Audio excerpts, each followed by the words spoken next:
First off, I just want to welcome everybody. My name is Mary Jo McKinnon Sims, and I'm the coordinator of religious education at the Archdiocese of Kingston. So the first thing I want to do is to thank Lourdes and particularly Father Brennan, Our Lady of Lourdes Parish, for allowing us to host this today. It's a beautiful venue. And it's great. It's going to be a great day. And she's not going to be here all day, so I want to do a thank you to Mary Ann Murphy. And can you put your hand up, please? Thank you.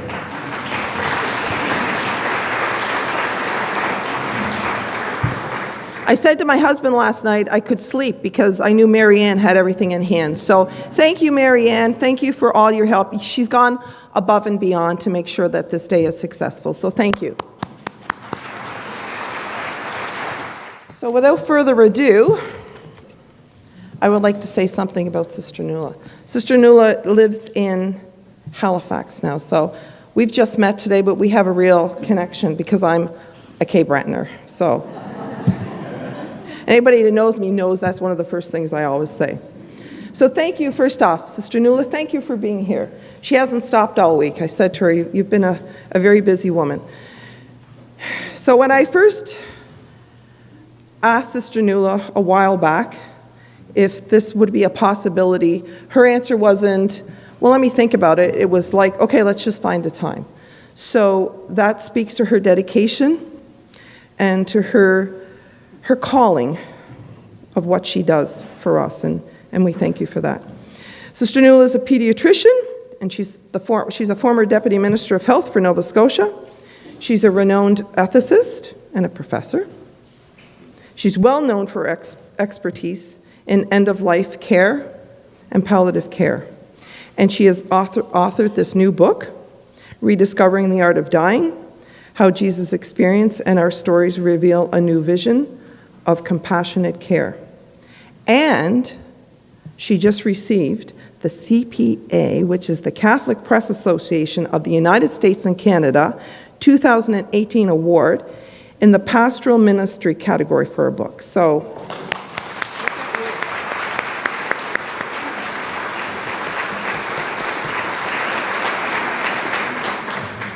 that we're very honored that she's taken time out of her very busy schedule to be with us today. So please help me in welcoming Sister Nuala.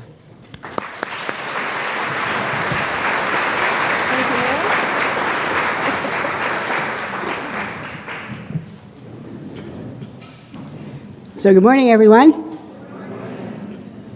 I'm happy to be back in Kingston. Actually, the last time I was here, I was lecturing at Providence for this sisters, but my original links with a number of you, and certainly with the sisters who are at the DO, who are just fantastic to me, was when I was first appointed professor of pediatrics and head of pediatrics here at Queen's University. And at that time, general pediatrics was at the DO, and the neonatal intensive care unit was at KGH. So those are the two physical facilities. But you need to know that during those 3.5 years, so it was a short but wonderful time in Kingston, that was the only time in my life that I have ever had anything to do with a Catholic health facility. This is important. First of all, Mary Jo, you didn't tell them I'm a sister of Charity of Halifax.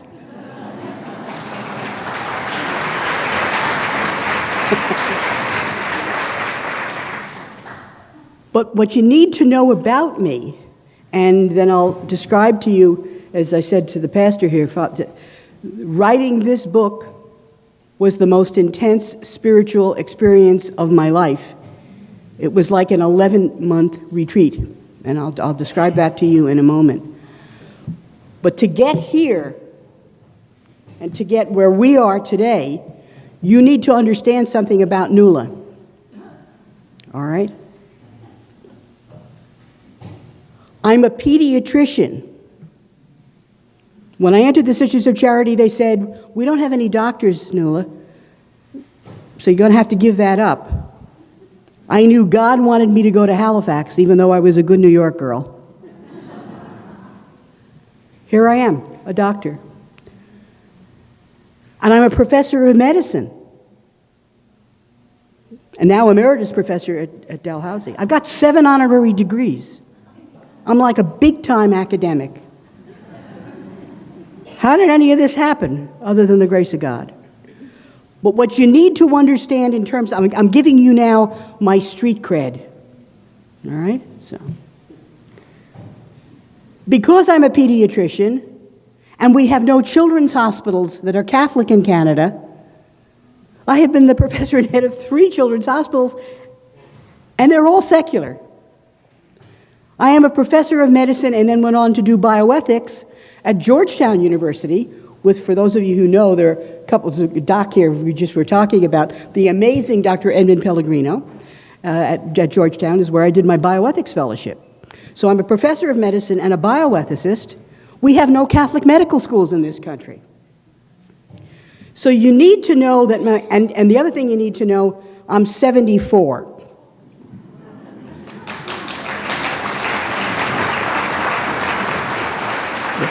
That may become evident through the course of the day.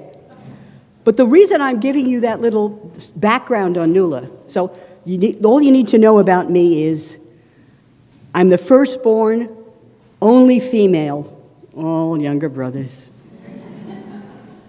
in Irish Catholic immigrants who met and married in the United States in the late 1930s. I am a Sister of Charity of Halifax. I'm a baby doctor and an ethicist. And the only other thing you need to know is that Elizabeth Ann Seton, our foundress, last words, her dying words, "Be children of the church." So, this career I've had in the secular world of healthcare, being an extremely public Roman Catholic, everybody knows I'm sister, has now brought me, and again, even for a year, I was Deputy Minister of Health, serving both a liberal and a progressive conservative government, so how about that?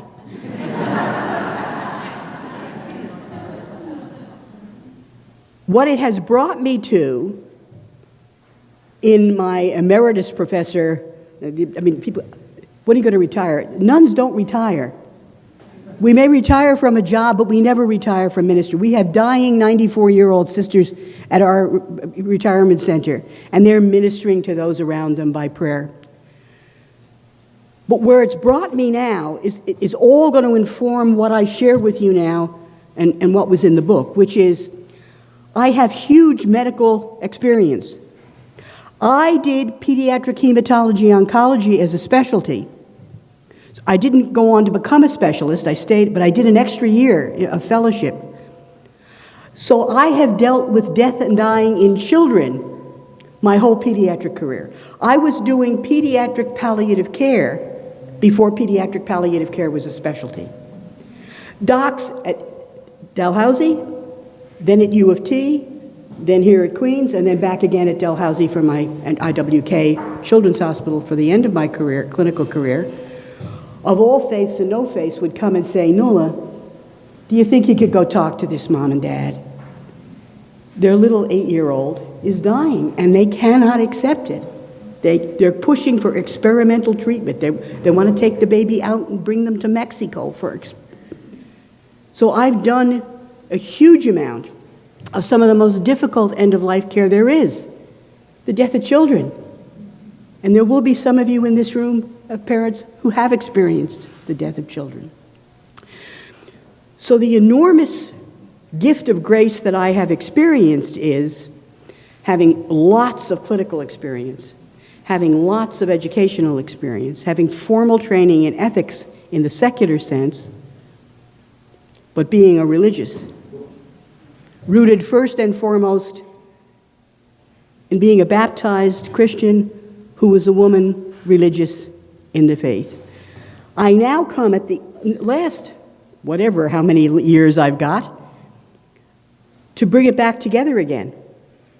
and to now use all of my clinical experience to bring to issues that relate intimately to the real live issues that ordinary people have in healthcare decision-making, particularly in serious illness and in dying.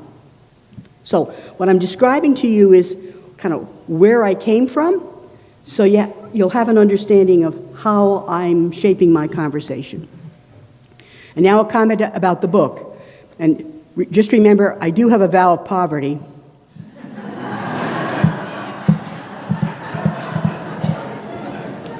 So I'm not shilling to make money, though the Sisters of Charity gets a little bit. You don't get wealthy on books unless there's mystery stories or salacious romance. But this book was written, because I'm taking the context now for the way I'm going to approach this question for you. This book was written after the Supreme Court of Canada February 6, 2015 decision to decriminalize medically assisted death. Now, we're going to go into that in detail in a few minutes, but I'm just setting the context for you.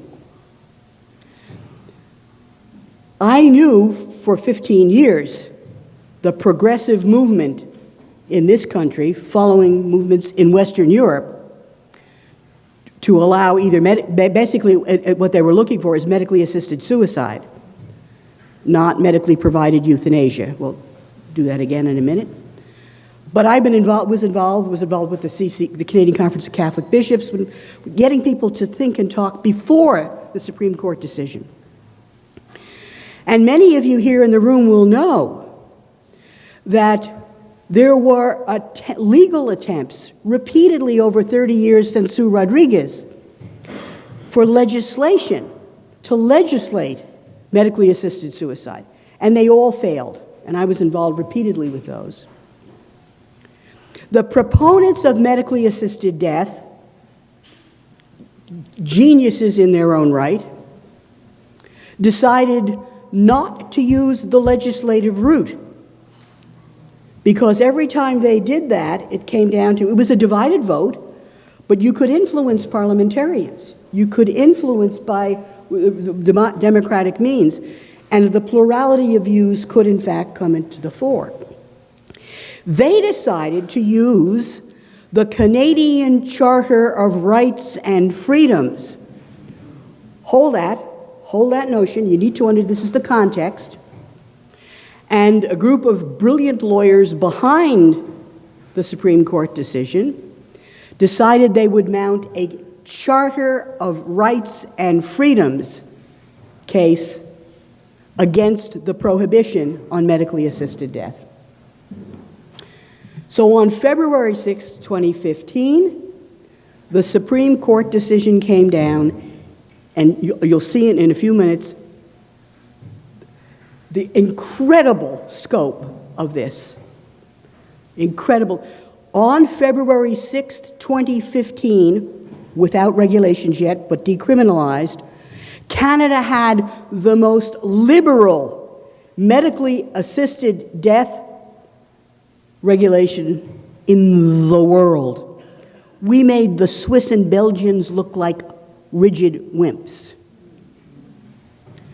For me, following this, and I can't read legal documents, but forced to, and by the time I got the second reading and realized the magnitude of what had happened, my heart was crushed. I wrote this book, and I say this in the intro, but this is how you need to understand how, as a Catholic Christian and as a doctor rooted in the ministry of healing and the philosophic basis of medicine, which is what I studied at Georgetown when I did ethics. I couldn't believe as a doctor that after 1,400 years of prohibition in the Hippocratic tradition of doctors intentionally ending the life, that doctors now were agreeing to be agents of death. Because you'll see as we move through this is what we've done. Agents of healing, which is what medicine is about, have now become agents of death, directly, intentionally ending life. So as a physician, I was just totally appalled, because even though I was in the three secular medical schools, teaching ethics to hundreds and thousands over the 34 years of medical students and residents, I was teaching them that medicine is a calling. I was teaching them that medicine is, in the Hippocratic tradition, a moral profession, not a market profession. So what happened there was just absolutely heart-crushing for me. As a Canadian by adoption, who came and decided to practice in Canada, because I'm also board certified in the United States, and I am an American by birth. God forgive me. The decision, because something about the equity understanding of the provision of single-payer health care, while it didn't go far enough, the fundamental principle in Canada fit with my Catholic understanding. It's in the Health Ethics Guide, just talked about this in Midland yesterday morning. Health care is for Catholics an element of the common good. It is not a market good. It is an element of the common good. It's part of our social justice tradition. So as a doc, I'm crushed. As a doc, I'm crushed. As a Canadian by adoption, I said, what did we just do in our relationships with each other? Particularly, and we're going to see this afternoon in spades, particularly in relation to our obligations to the most vulnerable among us. The most vulnerable, those that Holy Father Francis talks about on the peripheries. Those whom Jesus served constantly. The poor and the downtrodden, the despised, the ignored, the isolated, the rejected. And then, where we're going to go today. As a Catholic Christian, what happened here was a total medicalization of human suffering and a rejection of the paschal mystery of Jesus Christ. Now, every Catholic should know what a paschal mystery is, but I'm appalled to find so many who don't. It's the fundamental mystery of our faith. It's not Christmas and incarnation, which, by the way, Christmas is not about Santa or even families and babies. It's the mystery of the incarnation. God so loved us that his Son takes on our flesh, does not consider being equal with God. He empties himself to become exactly like us. So hold that when we talk about Jesus' experience of suffering and what that should mirror and show us in our own responses. So as a Catholic Christian, it was the medicalization of suffering, using a technical injection of a drug as the treatment for spiritual and emotional and psychological and community issues. So, this was for me huge. And I go when I don't know what else to do, when I'm in a kind of the dark night of the soul. And I can only tell you, if you don't know what I mean by the dark night of the soul, then I would worry about your faith. Because if you haven't days of whether it's the abuse crisis, the other easy topic in which I've been involved since 1989, or any other, saying, what? God, what is happening here? You know the story in Scripture, and I use it in the book. They're out, the storm arises, and Jesus is sleeping in the boat. What does Peter say? Lord, we're perishing. We're perishing. If you personally, or as a family, or as a community haven't felt that, you get down on your knees tonight and start asking Jesus to really know who he was and what he had faced. So what I did then, and I'm going to start, but this is important context. I then turned to Jesus himself and his experience of suffering. And I did it guided by this incredible, incredible line in the letter to the Hebrews. This is interesting. I did a big interfaith thing, and United Church and Anglicans are so fantastic. They can do the line and the verse. I'm a typical Catholic. I don't know the line in the verse. But I can tell you what the scripture says, because I've been immersed in it my whole life. Hebrews says, "For we do not have a high priest who does not know our weakness. We have one who's like us in everything except sin." Now, either you believe that. He didn't have a little God suit, and when the going got tough, he put the little God suit on and was protected. Either you believe that Jesus Christ, he was in whatever this mysterious way is God, but he was fully human. If you don't believe that, go home right now. Because that is the central, our understanding is that there is in Jesus' life, in Jesus' experience of suffering, something that, in fact, we could call to. So the whole little book here is set on almost an 11-month retreat. And I speak rapidly. I prepare lectures intensely but rapidly. I write. You know the drops of blood on the forehead? When I'm writing for 7 straight hours, I go to the bathroom at least 14 times. Not because I have to go to the bathroom, but because it's a reason to get up and away from the table. Any of you who write know what I'm talking about. Faulkner used to chain himself to a kitchen table with a timer on the lock. Each chapter starts with Jesus' experience.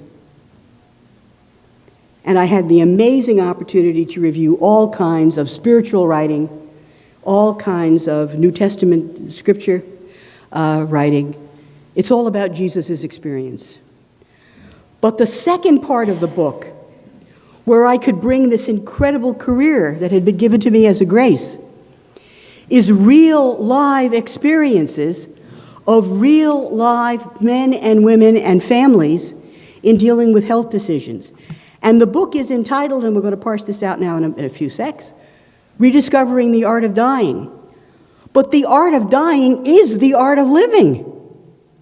Ars moriendi is ars vivendi. It is the art of living in preparation for death, especially if it comes like a thief in the night, which is what death has been throughout human history until the 20th century.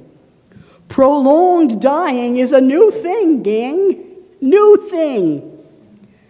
So, in fact, everything from the way we begin to make medical decisions at the possibility that you might have cancer, at the beginning of whether or not you are going to have the amputation of your leg, or just try chemo and radiation and protect your bodily, all of those, from the beginning of those to burial, and then the challenges to a resurrection people, start with Jesus' experience, have real life stories of real life people. For the clinical content, I had the wonderful support of the Catholic health ethicists across this country, who helped me with the clinical, make sure I got the clinical, because I can do pediatric care in my sleep.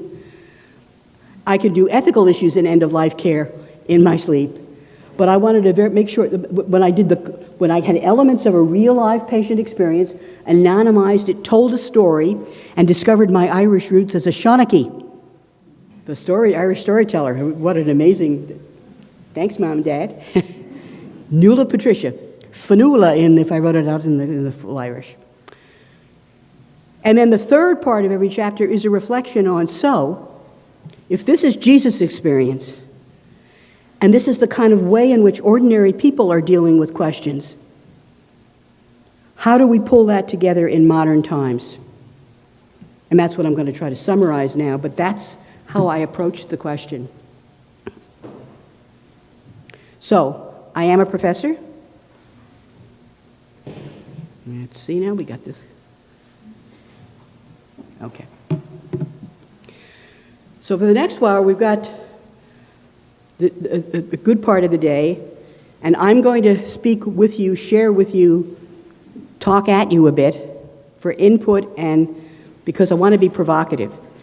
So I said to the folks in the palliative care department here at Queens, Dr. Leonie Herx and her gang, wonderful group last night, if when you go home tonight you have trouble sleeping, I have done my job.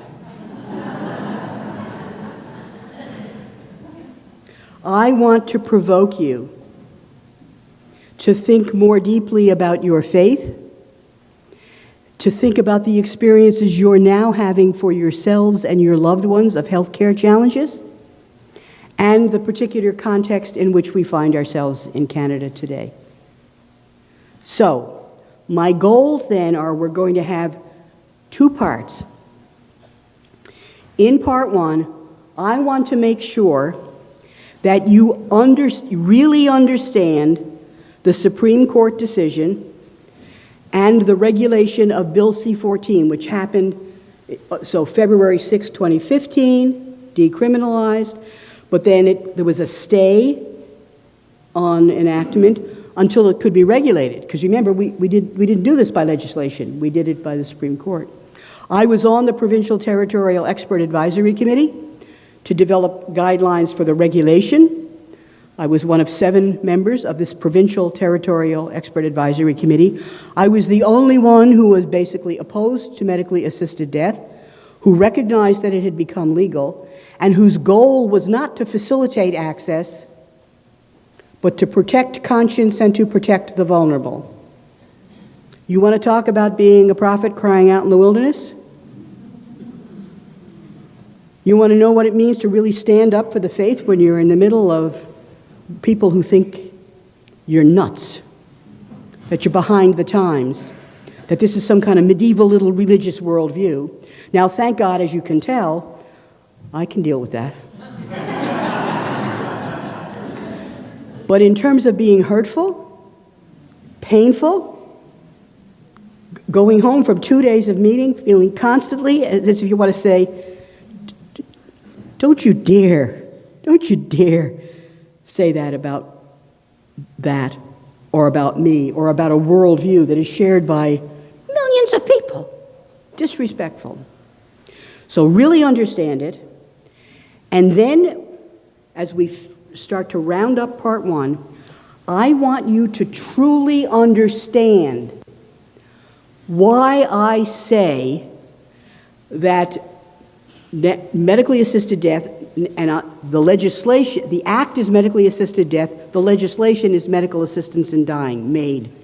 And isn't that interesting? Every hospital in this country, including here, has had to develop their MAID service. That's the service to provide medical assistance in dying. It's something about the acronym that is eerie. But I want you to understand why people really request medical assistance in dying, so that you understand my conclusion, which is, this is not about intractable physical pain and suffering.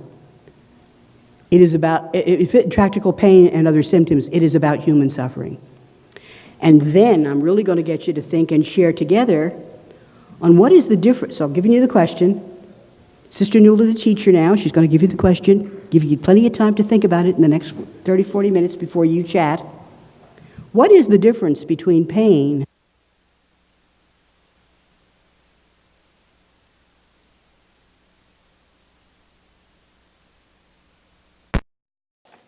I'm going to keep talking and I'll talk about it until we switch this on. Then what I want to do is we'll have a break. You're going to have a chance to talk together. That's why you're really stable. Because one of the things that I'm absolutely convinced of, not only for Catholic communities, but for certainly all Christian communities and Canadian society in general, we haven't talked together enough about what this is, what it has really happened. I'm talking next Thursday at a pedagogy meeting for educating young people on medical assistance in death. And the reason I'm doing it is in Toronto is young people today experience medically assisted death, a controlled, chosen death by technical means, as the new normal. It is the new normal. So what I want to get you to understand is that you need to begin to think and share. And I have some provocative questions for part one. We're going to do that together. And we'll just come back to a very short time before lunch. She's a wizard. A very short time before lunch. I'm not doing this table reporting thing. But any big thing that happened, we have a little time, then we're going to lunch. Then we're going to come back to part two.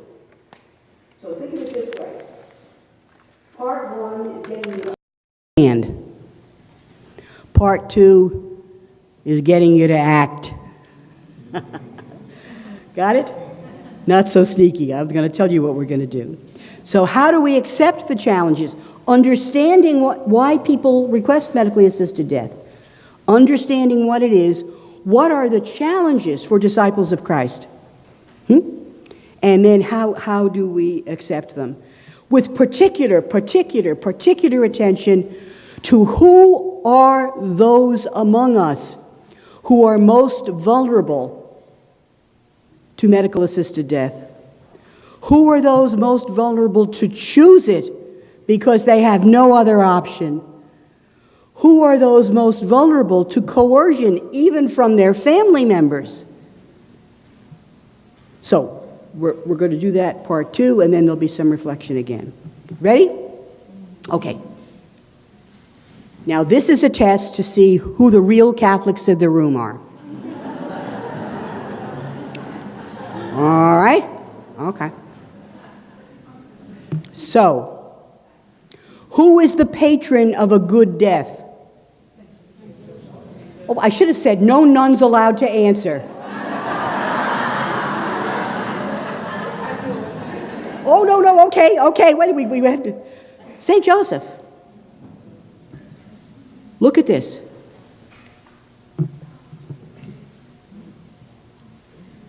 Now, this is not great art, but stories, narrative, art, and even great music help us to open ways of understanding that are different than simply lecturing in words. I want you to look at this now, and I want you, and you people, in a sec when I finish, you can shout out things and I'll see if I can pick up bits and pieces. When you look at this picture of the death of Joseph, what do you see in this picture that would be for you an element of, oh, that's why it's good. That's why it's a good death. So just look first.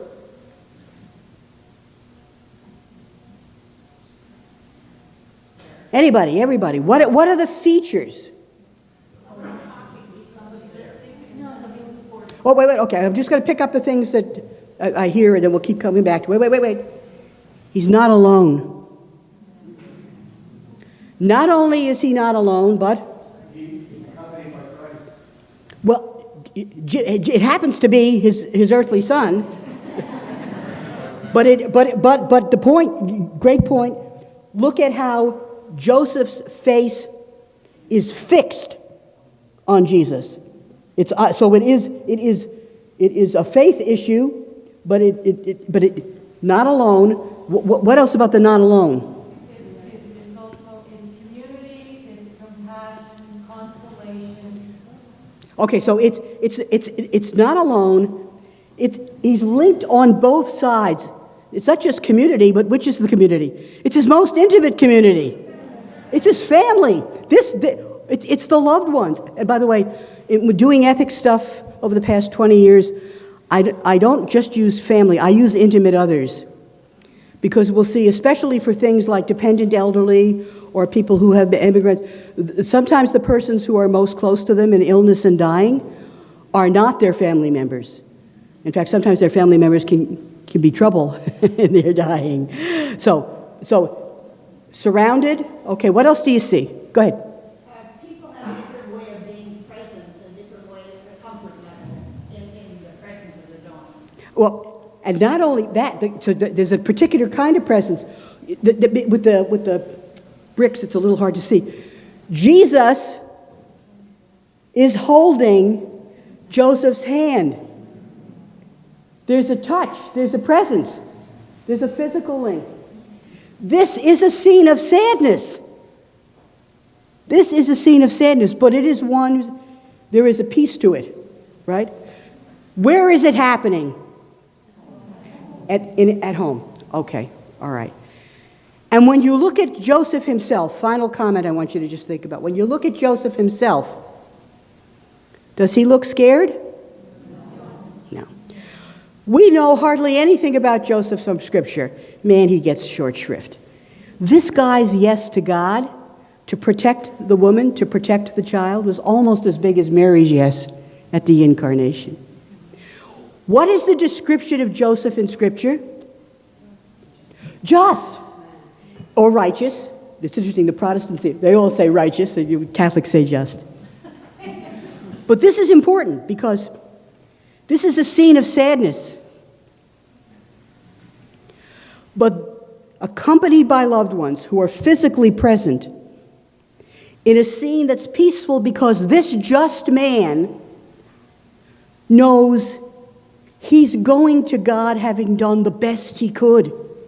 Maybe not perfect, but he's trusting the Father that what the Father asked of him to do, protect the woman, protect the child, he did it. He did it the best he could, and now he's ready for God to receive him. So, I want you to look at that because that's the root. This little picture, simple picture, captures some interesting concepts that are the root or essence of the Christian, especially Catholic tradition, of a good death. If you're a Celt, as I am, it's a happy death. It's a happy death. So just a comment that actually was reiterated last night by one of the people at the palliative. I remember doing a lecture to internal medicine residents, third year, fourth year internal medicine, super bright, super experienced. And the ethics was on ethical issues in care of the dying. Again, Secondary University Medical School. And I said, well, let's begin to think about what would be considered to be the conditions for a good death. And I wasn't talking about my religious stuff, I was talking just the phrase. A good-looking resident in the back row, a big, tall guy, shot his hand up and stood up, and he said, Dr. Kenny, how can there be any such thing as a good death? Because for him, death was a failure.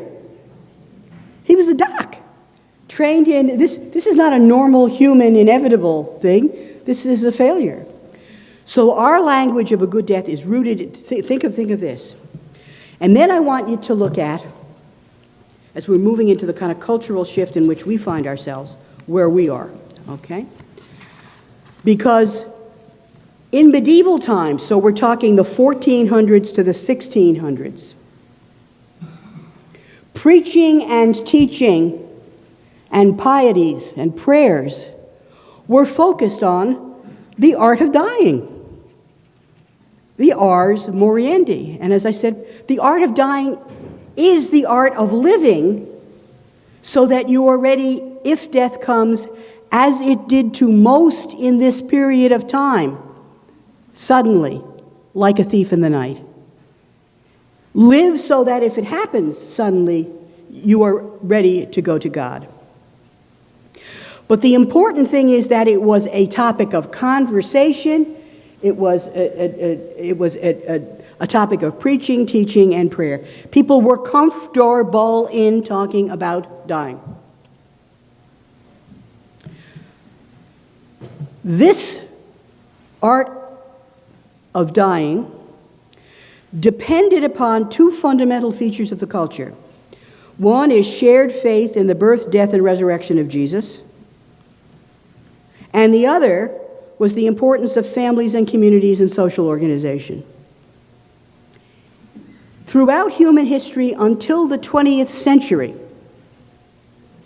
the sick, the dependent elderly, and the dying were cared for by families with community support.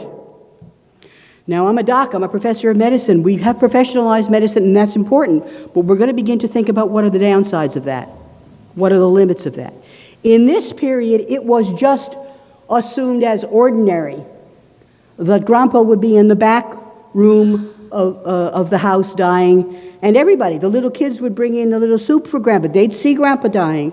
When in fact Charlie and Maurice had to go away for a weekend, then Tommy and his wife would come down or take Grandpa to their house. It was normal and natural because that's what death was. It was a human phenomenon.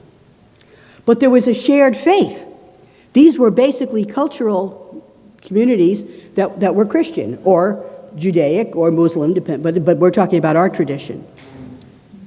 So what I want you to think about, because we're going to look at it in a second, how different is our time from this time? But in the intervening time, what I want you to look at is this. People say, well, you know, the Mary and Joseph and Jesus and these are ancient. This is not modern high-tech healthcare. But in the period from the time I started medical school, I entered medical school in September of 1967, the year of the first successful heart transplant. It was also, by the way, as I showed last night, the year that Cecily Saunders opened the hospice, St. Christopher's in London. For my entire 4 years of undergraduate medicine, and then my internship and the first 3 years of my residency and fellowship, my education was dominated by advances in medical science and technology. The cardiopulmonary resuscitation, the portable ventilator, immunology that allowed organ transplantation, the mapping of the human genome. The advances of modern technology were fantastic.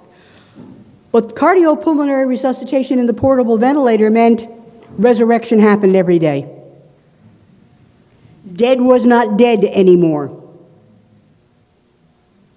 In this period of time, from the 60s right through to the mid-late 80s, there was a huge literature that was developing about how people were becoming fearful of dying in the midst of technology that was becoming overwhelming. This ain't very long ago. Hold on to this. Hold on to this.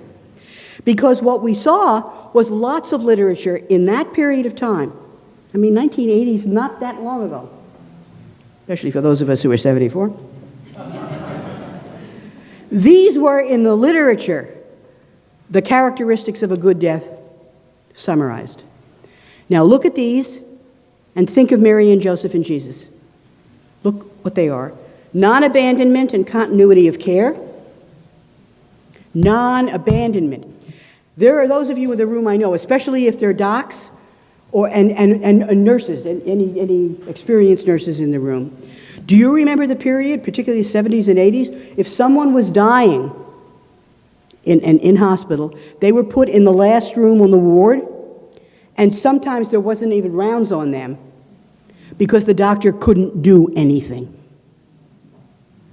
So there was a huge, this was the beginning of hospice palliative care more formally, kind of a parallel, the one I never heard anything about while the technology was reigning. But these are the characteristics: non-abandonment and continuity of care. Avoidance of unwanted technological interventions. This was the period of time when people were fearful. They were going to have tubes in here and tubes in there and tubes out there and being poked. I mean, how many of you, including the priests in the room, my dear, now departed friend Archbishop James Hayes was a chaplain at heart, and he used to say, "Nuala, do something about these medical students. I was administering the last rites, and these two twerpy medical student residents came in to take blood oxygen and someone who was dying." I mean, misunderstanding what's important at what time. So the huge concern about unwanted technology. Third, respectful communication. Let's talk about it. And fourth, big for us. But it's throughout all of the literature on end of life. The completion of life's last things. My great Jewish friend Ira Byock has a fabulous book called Best Care Possible. And Ira talks about what are the most important things at the end. And he particularly focuses on what are the most important things if you were dying today, what are the most important things to be said? You know what they are? I love you. I'm sorry. I forgive you. Do you forgive me? Thank you. And, oh my God, I haven't talked to my brother Harry since that fight in 1996. If you haven't reconciled with your loved ones at the end, Your legacy, your purpose in life, the hopes for a good death are all frustrated. So, this was the literature about what in the midst of these medical advances that were phenomenal. But what has happened to us in this very brief period of time from the 1980s to 2018, so less than 30 years? Okay? I'm going to propose to you that all the literature and my experience says the social context of healthcare, medicine and healthcare more generally. First, we have now, in contrast to communities that talked about dying all the time. I mean, I'm a Celt. The Irish joke about dying. There's people make fun of the Irish wake. Well, I mean, sometimes it's a big drunk, and that's wrong. But it's a party. Because the Irish, now, the Greeks don't do that, if any of you in the room are Greek. I mean, there are different comforts with it. But historically, there was, especially during the Ars Moriendi, a comfort. We are a death-denying, death-defying culture. We're death-defying because, in fact, if one of you, and please don't do this, so I'll use, what's your name? Hank, please don't do this. But if, God forbid, Hank fell down right now with a heart attack, you would expect, hope not me, and I know there's at least one other doc that I talked to, you would expect the doctors and nurses in the room to start the thump and jump, is what I call it. You would expect that if we did it right, Hank would sit up, get back in his chair, and continue with the lecture. We're death-defying because we haven't. I'm an 8-year breast cancer survivor. Notice my fat left hand. We are death-defying, but not forever. You can't put off death forever. Second, we have huge confusion, even in the Catholic community, with some excellent moral tradition about end-of-life care. We have medicalization of all aspects of life. How to make a baby, how to raise a baby, how to deal with adolescent crisis, how to mourn, every aspect there is. And then even in terms of distress, I mean, we expect medicalization of any plop, plop, fizz, fizz. Relief is just a swallow away. None of the young people know that. That's the old Alka-Seltzer ad. Okay? And so I didn't have my Botox this week. I apologize. I should have dealt with that. But look, we want this bigger or that bigger or this smaller. We want a procedure and a fix.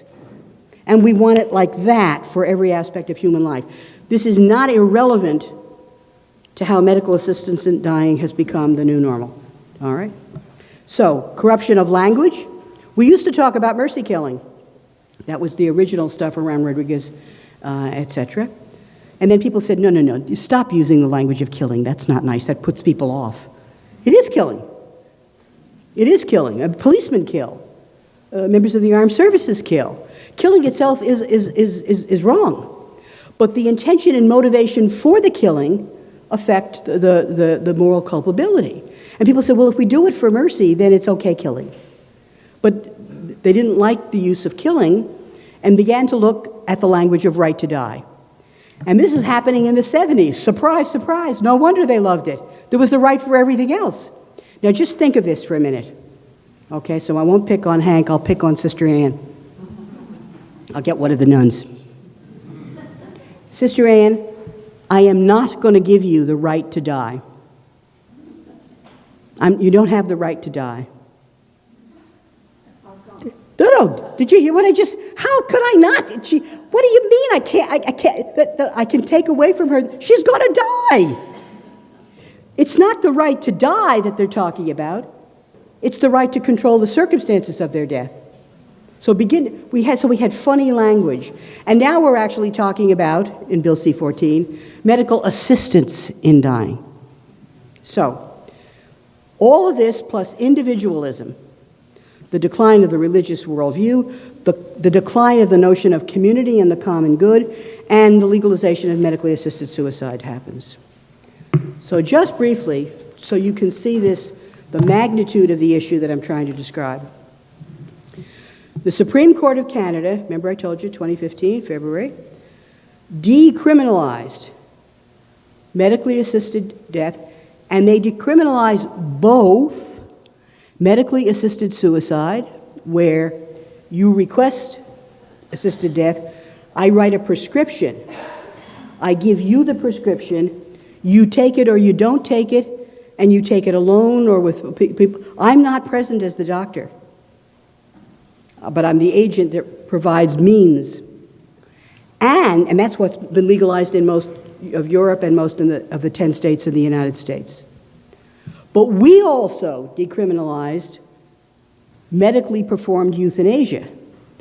Euthanasia is you make the request for me to end your life, and we say, we'll do it on Friday at 4 o'clock.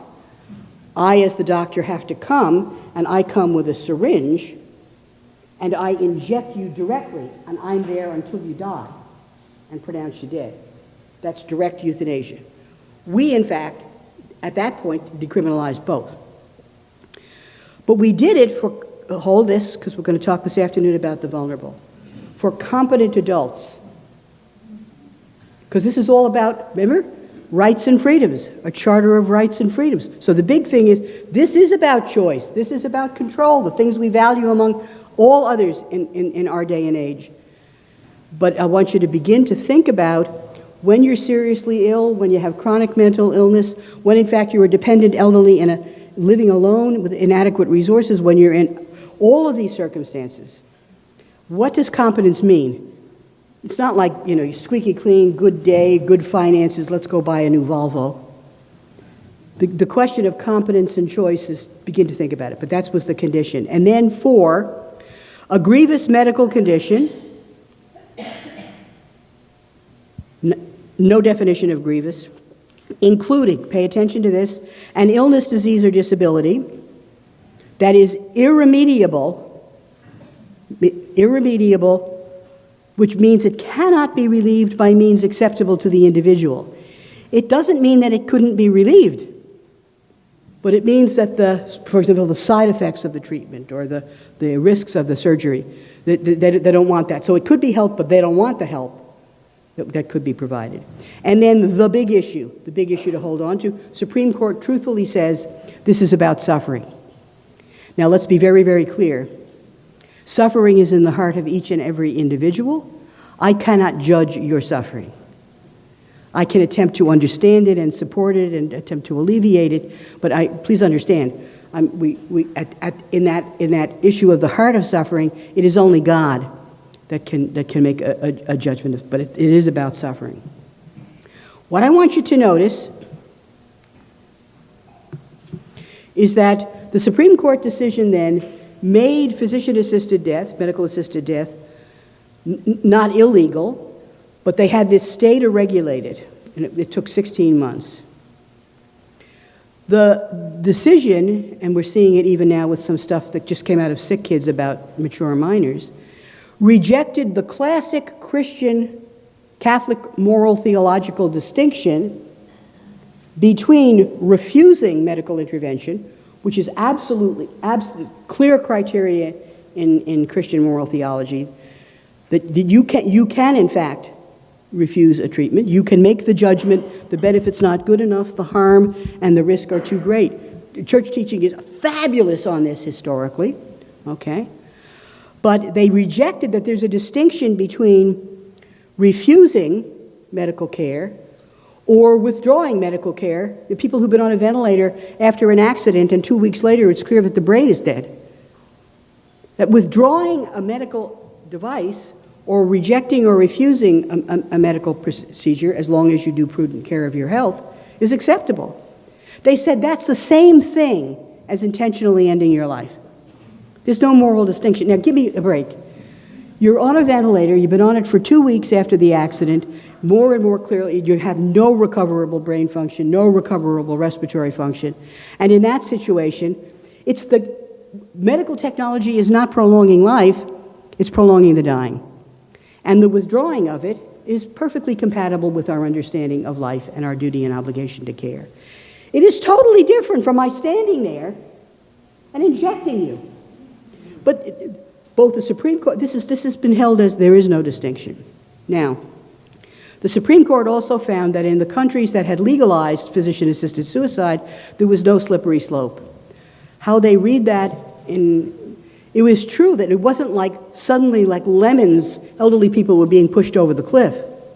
But once there's a social mindset difference about something, over time, the situation becomes more and more open and more accessible. But most important, they assumed that the vulnerable could be protected and there was protection of conscience. What I want you to pay most attention to right now, is that the Supreme Court of Canada decision said nothing about terminal illness, and it said nothing about dying. Do you understand that? Nothing. Nothing. And the public support, whatever it had been, was people dying in intractable and unrelievable pain. But people weren't even catching on to what actually had happened here. Bill C-14, so 16 months later, this comes into regulation. It emphasizes the voluntary request. It reinforces that it can be about an illness, disease, or disability, but what they tried to do was to add this reasonably foreseeable natural death, which was contested the day after the legislation was put into force and is still under the courts. Further study, they're still trying to look at advanced directives, mature minors, that's young people, not babies, young people who are old enough to make a decision that might be different from their parents.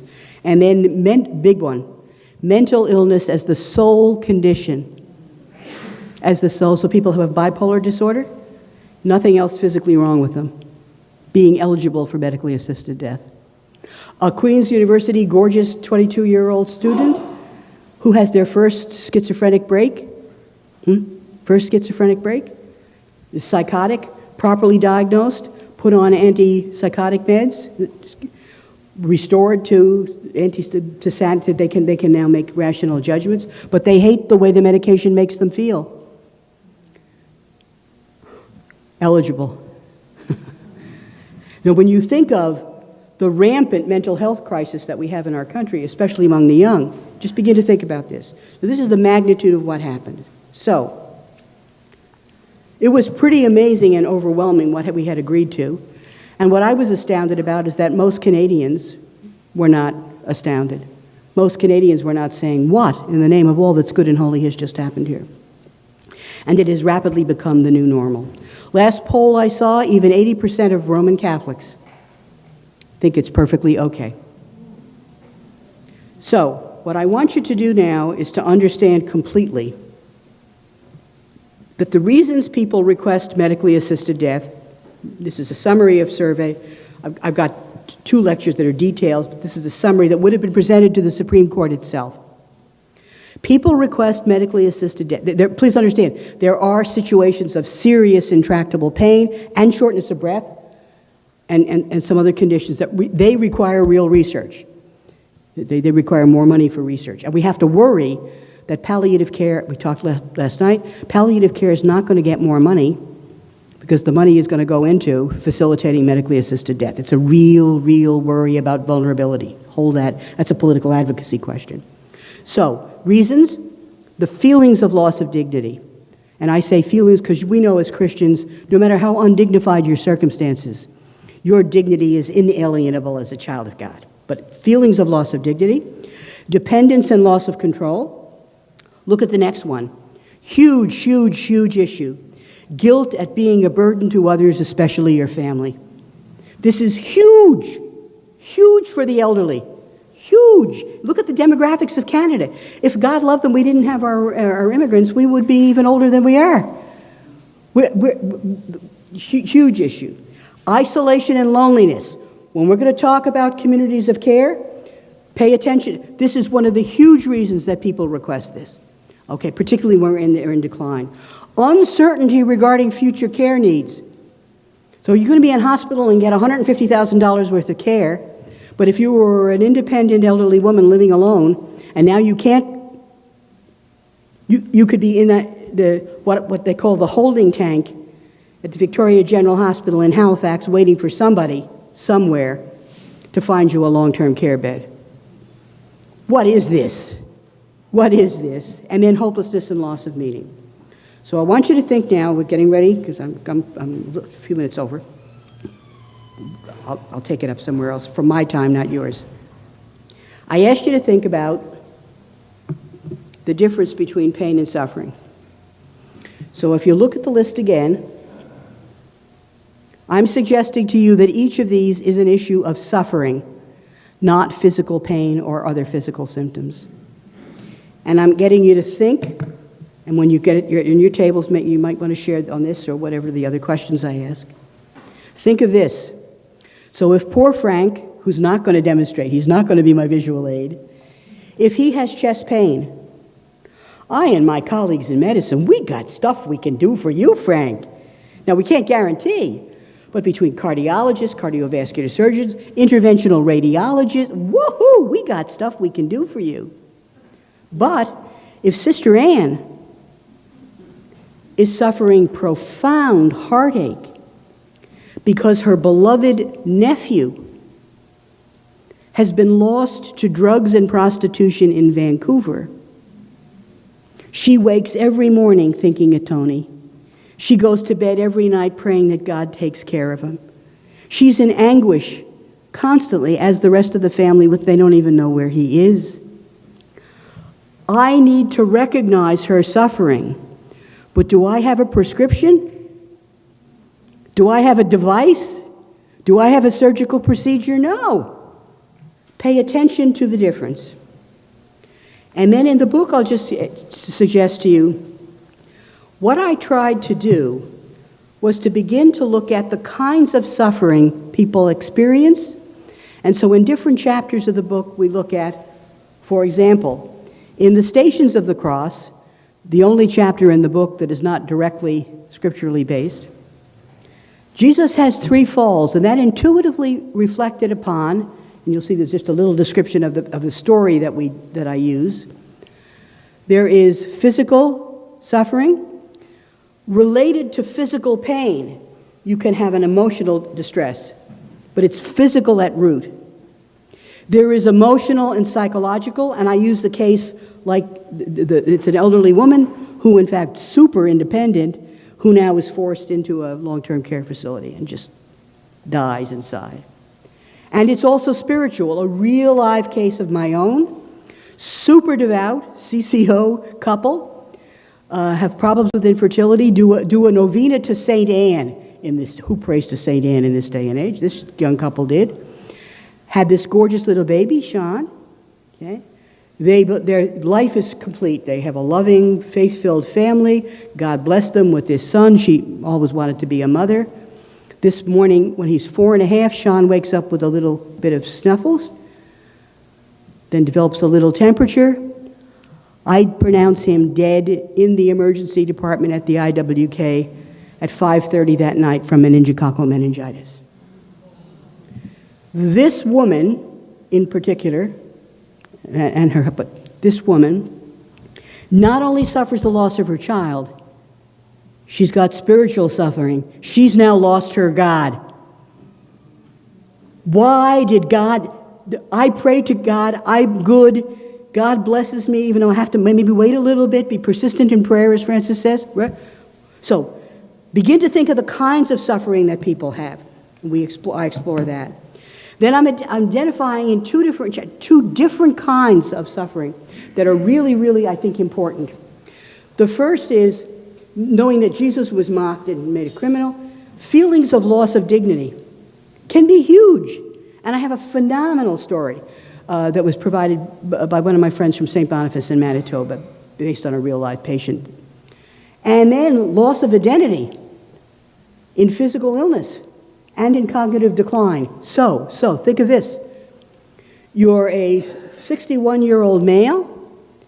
You've got teenage children. You're in control of everything. You're a great provider. All of a sudden, you get sick, and you have a secondary paralysis after the episode of illness. You not only have to cope with your illness, your identity as the dad who provides, as the dad who's controlled, right? Everybody has a role in their families. It's the one who keeps it together, the one who makes you laugh, whatever. We lose identity, just as Jesus. One day he's a beloved son, and the next day he's despised and criminal. And then the other one I've got is the tough question of cognitive loss and dementia. So lots of suffering to think about. So I'm just going to go over that one. I'll get you to think about it yourself. As I'm going to get you to begin to reflect yourself, I need you to know that the book starts in Gethsemane. Always been, for reasons not clear to me, my favorite scene in all of Scripture. I think it's because, for me, understanding Jesus didn't take his three buddies because you can't suffer alone when you're going through distress. You need support. You need that connection. They're down at the bottom of the hill.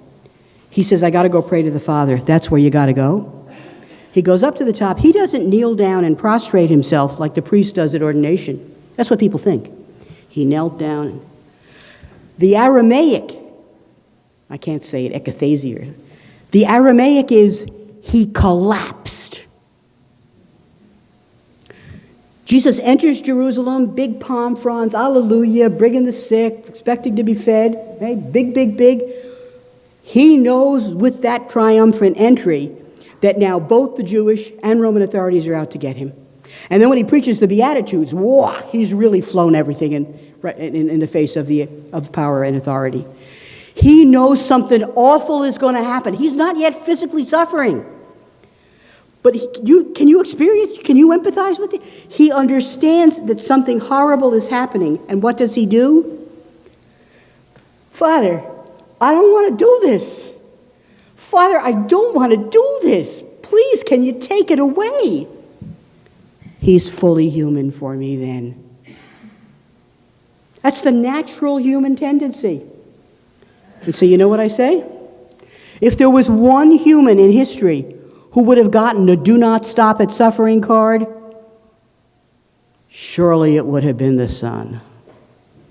But he doesn't. Whatever happens that third time, read the scriptures, they're great.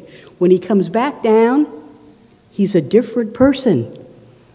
He says, whatever will happen to me, I will trust that the Father will see me through it and bring me to places that I cannot expect. The Father will care for me no matter what.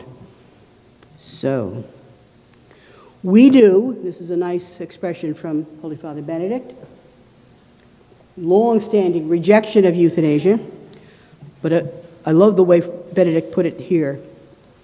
Euthanasia is a false solution to the drama of suffering. It's a solution unworthy of man and woman. Indeed, the true response cannot be to put someone to death, however kindly, but rather to witness to the love that helps people to face their pain and agony in a human way. So now I want you to think a little bit and share.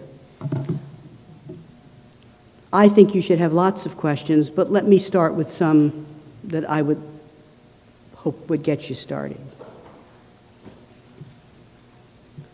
What has been your experience of a good death? Or have you had one? Have you had any? Have you had any? What do you most fear about dying? Well, let's get this clear. Dying is the process up to the moment or event of death. What is it about dying? It is interesting. Earlier cultures would have been worried about death. What is it? Is it an abyss? In our society, we're worried about dying because we no longer see it or understand it as normal. We understand it as a medical process to be controlled. What are your fears? And then, what has been here in your own community, in this archdiocese? What has been your experience of medically assisted death? Because we do know, friends and family, of the faith and not of the faith, but even of the faith, have had medical assisted death.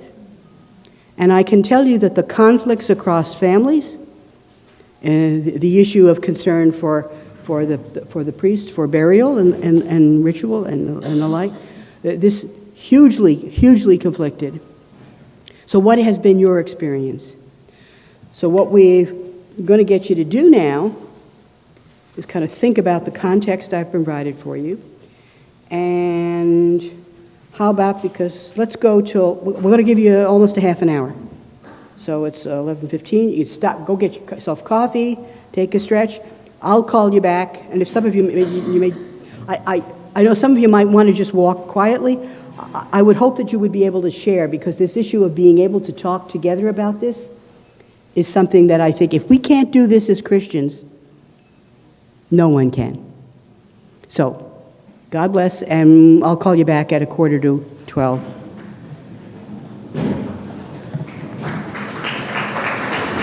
So I just, first of all, I just want us to come together just for 10 minutes before we're going to go to lunch. And the object, obviously, is that the conversation continues. So, I mean, I know you were in the midst of lots of good conversation, but I thought if we kind of just pulled back together for a few minutes, and if there are anything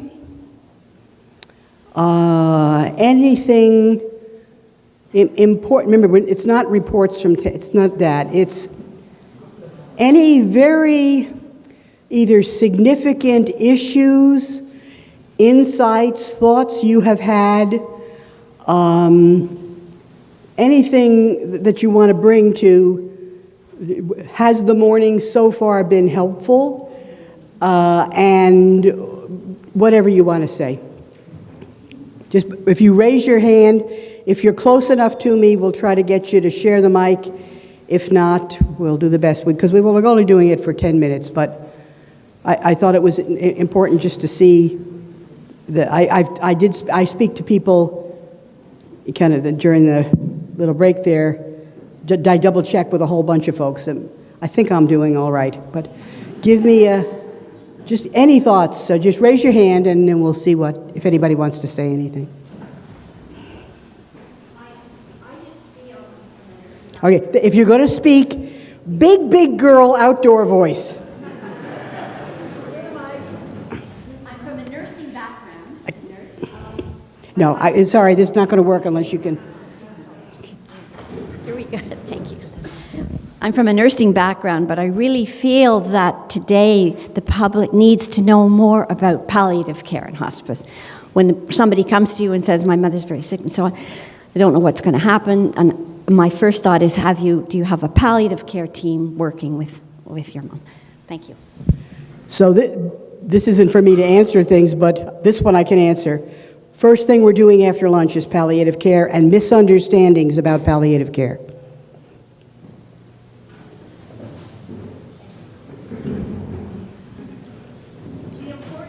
Nope, you got to move toward. We got to do this together, King. No, definitely. If my voice is not loud enough, yours surely isn't. I can hum a few bars for you if you want. Okay, here? Okay, all right. I'm not singing. I think at the end of life, it's important for the medical profession to know the dose of whatever they're giving. Like if you go to the hospital, like my daughter went to the hospital, they gave her a dose of pills, 2 different kinds, I think. She couldn't even speak. She didn't know where she was. She was disoriented for 2 weeks. We went to the hospice after that for another 2 weeks. They took her right off medication, gave it in her power to take whatever she wanted.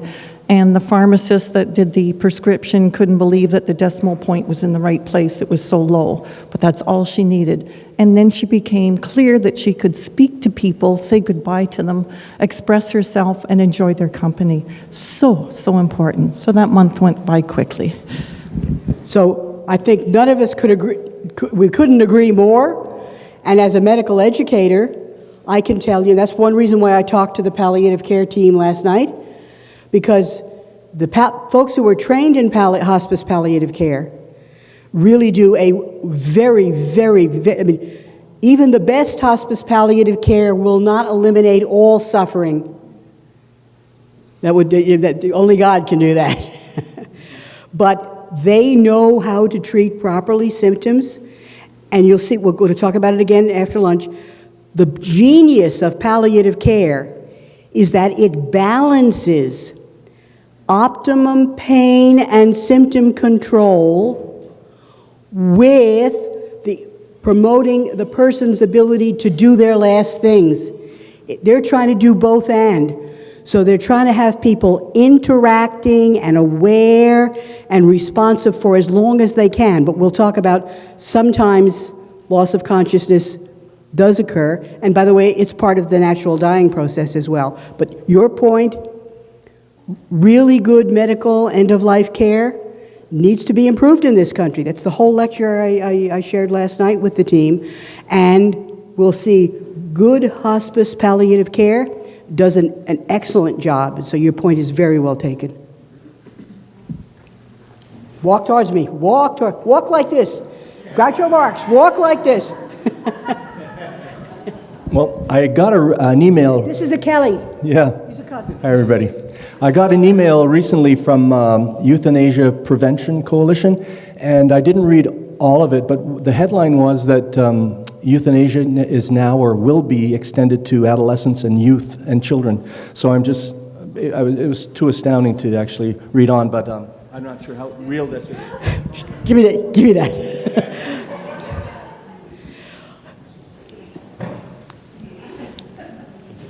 This is a real issue, but I will also tell you that the headline that the Euthanasia Prevention Coalition used is not accurate. They use the language of children. Let's be very clear. I mean, you don't want to see anybody more concerned about the issue of children than Nuala. This is what the case is. Okay. The age that Bill C-14 allowed consent for, because remember, Supreme Court said consent, competent consent, but no two provinces in this country have the same age of consent. You know that, especially if you've been, right? You've done work in other provinces. So one of the clarifications of Bill C-14, it said 18 years of age. And at 18, that's considered now the age of consent. And I still have to print, I've been traveling since I saw that same alarming statement. I have to print it off and read it in detail. But it looked as if what Sick Kids was talking about is children who have had long-term chronic illness who are 18 and over, but they're still being cared for by pediatric folk because that's the nature of some of your parents who've had children with chronic handicap would know that. So what Sick Kids was apparently saying was they would be prepared to treat 18-year-olds who happen to be in their facility according to the law, because it says 18 and older. These are not children. These are 18-year-olds, but they're handicapped, which is the vulnerability concern. Remember I showed you on the bottom of the slide that there are 3 issues still under study? Remember? One was advanced directives, and that's actually the circumstance that's going to be of main concern for persons in early dementia. All right, let me about use the opportunity to tell you the 3, and then we'll come back to the children. The issue is everyone here should do an advanced care plan. And God knows every one of you should talk to your children, if you have them, or your friends, or your caregiver, particularly about your values, your Catholic values, and particularly this issue of medical aid and dying. Especially for those of you who are old enough to have adult kids who, in fact, don't go to church and who might have a different opinion entirely. We need to do advanced care planning. First step in advanced care planning is clarify your own values. The second is to communicate with everybody you need to about what those are. The third is to appoint someone who will speak for you when you are unable to speak. So they don't speak to you when you're a little difficult, when you're unable. The reason that you appoint this substitute decision maker, so again, I'm going to go to Hank because he survived his heart attack due to my good work. If I make Hank give him my health power of attorney, endurable power, every province has different language. If he's my substitute decision maker, then Frank and I have to have really frank talks. And Frank has to accept to give Nuala a gift, which is, if I can't speak for myself, Frank, you're going to be in there trying to decide as best you can what Nuala would want in this circumstance. It's not what, so for Hank, he's come to love me so much he won't let me go. He shouldn't be my substitute decision maker. You got it? Because he's not deciding about what he wants. How many times have you seen, an elder son? He's not doing what Mama wanted. So Hank has to be willing to give me this great gift of, Nuala, we have to know each other, we have to share enough so that I can say, wait a minute, in this circumstance, I think this is how Nuala, so that's, the issue is, with the regulation on medical assistance in dying, they indicate an interest, they then request eligibility, they then formally request medical assistance in dying, and then finally, there will be the act. There is just before the act, and in different provinces it's different times, most of it within 24 hours of the act, because this is a process, there's coming again to say, Gail, are you sure? Because we're going to do it tomorrow morning at 8 o'clock. Are you sure? It's a double check because things change. Okay, so that's what the rule requires. Now go back to dementia. Can you begin to see the problem? If I say, and I wouldn't, but if I say, I want, Hank, when I can't recognize you, when I can't go and say my prayers in chapel, I want you to authorize medical assisted death. The problem is that when I'm in that situation, no one can double check with me that that's really what I wanted. Even though with dementia, this could be 2 years after I told him what the circumstances were. So that's very problematic, and that's one of the three that's under study. The second is mature minors. This is where the kids thing comes in. Best to give you an example. As a pediatrician, I had a 13-year-old boy who had acute myelogenous leukemia, the bad blood leukemia, and back far enough that he had 2 courses of chemotherapy. Neither one did anything. 12-year-old in decline. I've had chemotherapy. You're poisoned. That's what it does. It's horrible stuff, even when it works.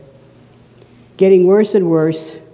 A loving mother and father who could not even think of the loss of this boy, who were now pushing the healthcare team, oncology team, to try an experimental treatment they found online. Okay? This little fella I go see every morning at rounds. He's sicker and sicker and sicker. 2 courses of chemotherapy. He's a little 12-year-old boy, okay? I go in and say, how you doing, bud? Sit on the bed. Sorry, kids, you sit on the bed. He looks at me and says, Dr. Kenny, do you think this procedure Mom and Dad want me to have will do anything? Kenny's first rule of pediatrics, never lie to a child. When you've got razor glaze from a 12-year-old who's emaciated, holding your eyes saying, Dr. Kenny, will it make any difference? Will it help? I had to say, no, Bobby, it won't. He then said, "Will you please tell Mom and Dad? Will you please tell Mom and Dad that what I want came from Wedgeport, fishing village, Nova Scotia?" Dad was a lobster fisherman. He said, "Will you please tell Mom and Dad, all I want is to go home and go out on the boat one more time with Dad." I actually had to act. We could have gone to court, but thank God I could get the parents. He was a mature minor. He was old enough to have understood he was experiencing this.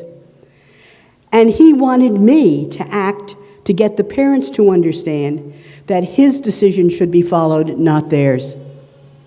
So there are all kinds of cases of mature minors that you have to deal with them delicately, and you hope to God you don't have to go to court. But I have also been brought to court with families. Now the problem is that what we're seeing now with adolescents is the issue of medical assisted death for someone who would otherwise be a mature minor. Make it my little boy Bobby, but not with terminal leukemia and failed 2 courses of chemotherapy. Make it inflammatory bowel disease. Now, can you imagine 12-year-old boy, inflammatory bowel disease, affecting his growth spurt, so his secondary sexual development, he's 12. You guys remember what it's like when you're 12? You know, some of the guys, now they're bigger, and you're not big, and this is not happening. And already you're feeling embarrassed, and you're feeling sick, and you can't take anybody on a date or go out, because you may have to run to the bathroom. It's one hell of a disease. Cared for kids with ulcerative colitis and Crohn's. But can you imagine that a kid with that, at 13, 14, having suffered the condition, says, "This is intolerable. Now I want you to end my life." Whoa. Because part of the problem with a mature minor in that situation is that their life experience is limited. The idea of seeing a future, this is not a terminal illness. So you can see how incredibly sensitive the question is. On the one hand, I will go to God justifying that what I did, and by the way, Bob and his family had a phenomenal last week. They went out on the boat, and the next day they had like 38 relatives and friends with a great big party, and the little boy died 2 days later. Okay, that's a good death. Okay, but can you see, so that's where the mature minors get scary. Now, with sick kids, and then the third thing is psychiatric diagnosis is the sole condition. The fear. Remember slippery slope? So you allow something, and then what's happening, and there have been confirmed reports, particularly in Belgium and the countries in Western Europe that have allowed this. Babies born with deformities, children, we're talking little ones, not even beginning to be mature minors, with major medical conditions and deformities. The philosophy becomes, if it's a good thing for me to end my life in intolerable circumstances of suffering, then surely I have an obligation to end the life of a baby who would be in that circumstance. And by the way, this is eugenics. So there is a tremendous fear that this will trickle down once the social acceptance of medical treatment for these issues, including human suffering. But that's not what's on the table at the moment. It is what I believe is a real fear, but the issue right now is, do mature minors who can make other decisions, can they be considered competent enough to make the irrevocable decision of medical-assisted death? So very, very serious, complicated thing. Now we're coming to lunch. I want you to be able to go to lunch. But anybody, one more, or you want to go to lunch? Go to lunch. Let me tell you this. When you come back, what's the time? When do we come back? I have the schedule. What? No, we're back at... Lunch is 12 to 1, so you do what you want and share and whatever. But we will pick up the palliative care issue for sure. And then we're going to talk about going back to the reasons people request medically assisted death.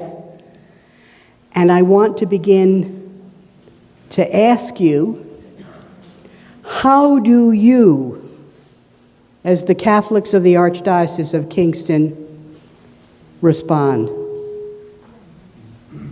As the kids say, walk the talk. Thank you, Sister Nuala. Thank you, Sister Nuala.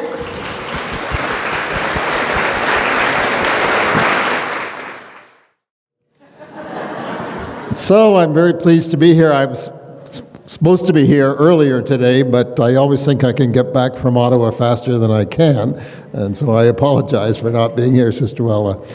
But obviously, this is a very important topic, and one which we have an expert here to be able to talk not only on the medical issues, but also on the spirituality. And her book, of course, is really a book of wonderful spirituality. And of course, if we have a Christian spirituality towards death, that's the Christian spirituality towards life as well, because that's where we're all going someday. So I won't take any more time, but I'm very pleased that you were able to come, and very pleased that so many of you took the opportunity to come out and to hear Sister Noella. So thank you.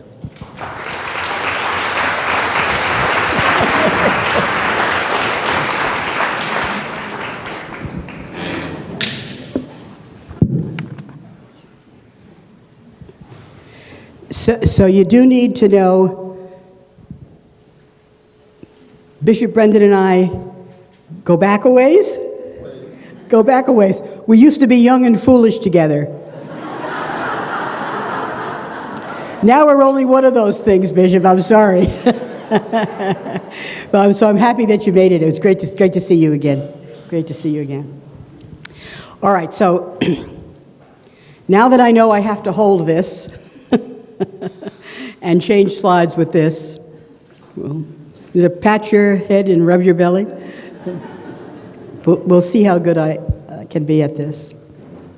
So, thank you for so many folks who said to me at the lunch break that they are happy that I helped break open the issue for conversation, and that I am helping you to situate it within the faith, because that's so crucial. So remember, Sister Nuala's goals for part one were really to kind of understand the challenges to the Christian understanding of a good death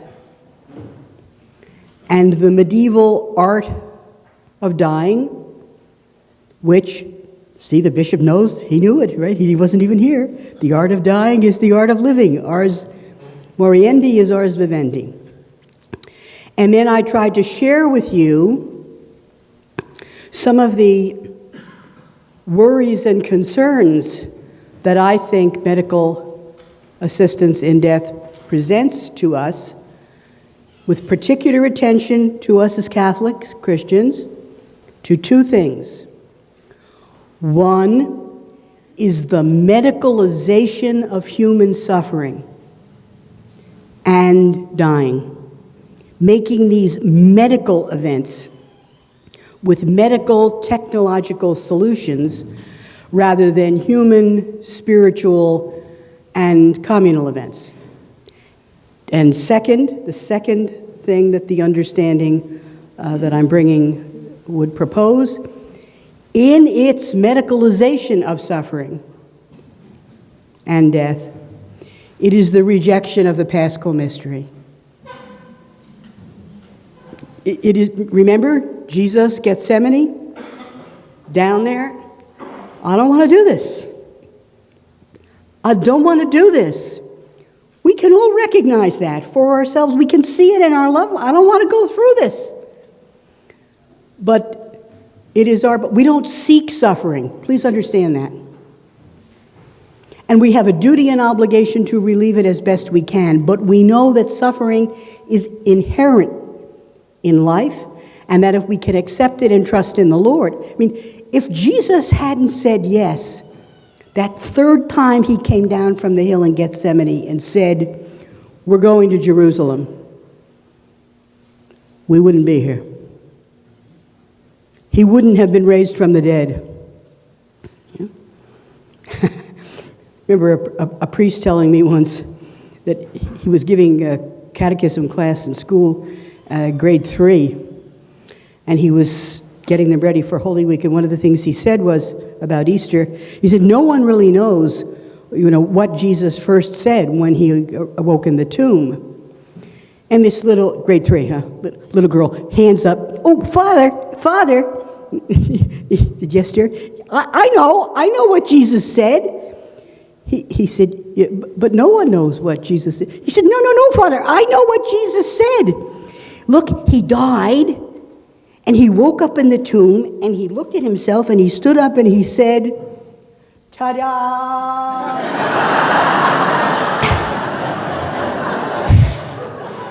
Don't you love that?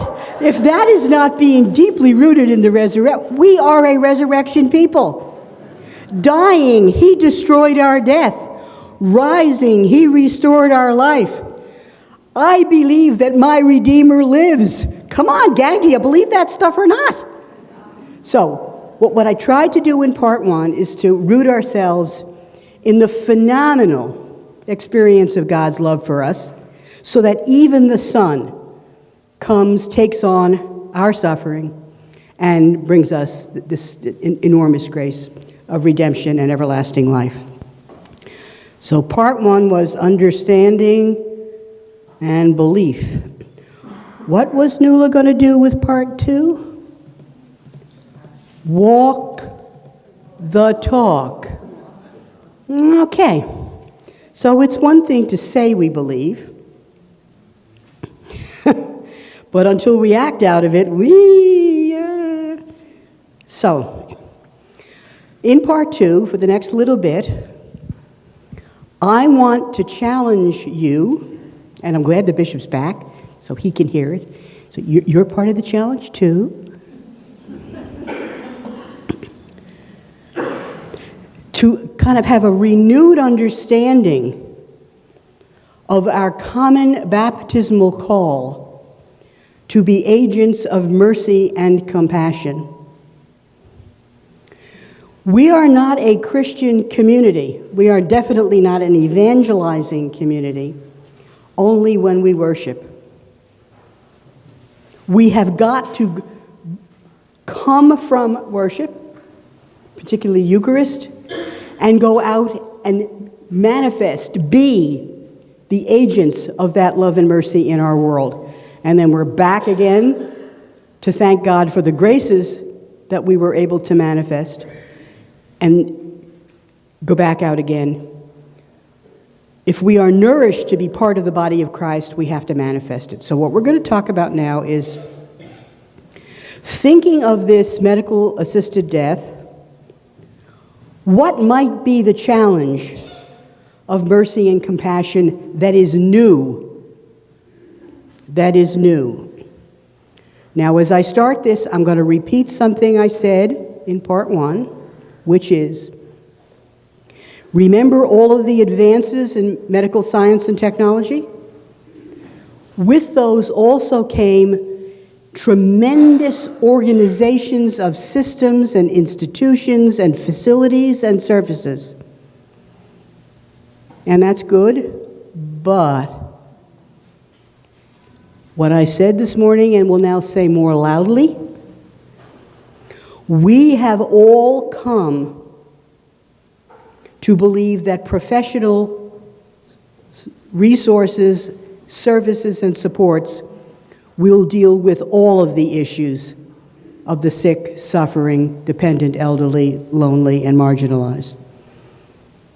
Well, I mean, you get more. How come there's no more nurses here? I'm not saying that those things are not important, But did we forget the fundamental essence of that Ars Moriendi? A belief in a community that accepted that care of the sick, suffering, dying, and lonely was a fundamental responsibility of families and communities. So, what is new? What is the extra challenge? Especially because I think we've become lulled and comfortable with having so many professional services that we think they're dealing with everything. So, let's see, now's when I got to do the pat my head in. Okay. So, this is walk the talk. I'm going to break this down into two parts. The first, walk the talk, in promoting and providing the context for a good death. Who's the palliative care folk? I promised we do this. I want us to become absolutely aware of the need that we have as a Christian community of disciples to advocate for accessible, effective palliative care for every Canadian. Do you know, last night when I spoke to the palliative care team, I reviewed the history of this, particularly work I'd done for 15 years, 4 different commission reports with Senator Sharon Carstairs. And the title of Not There Yet, Still Forgotten, that we pledged that effective, accessible hospice and palliative care was going to be the right, I have the quote last night, of every Canadian. And yet, here we are, in February of 2015, when the Supreme Court decision comes down, still not having delivered on the promise of effective, accessible palliative care for everyone. And now we put into play the legalization of medical-assisted death. So, we have an enormous responsibility to be advocates for hospice and palliative care. And I know the folks here, as well as the great team I talked to last evening, who do hospice and palliative care. We need this so much. We need more of it.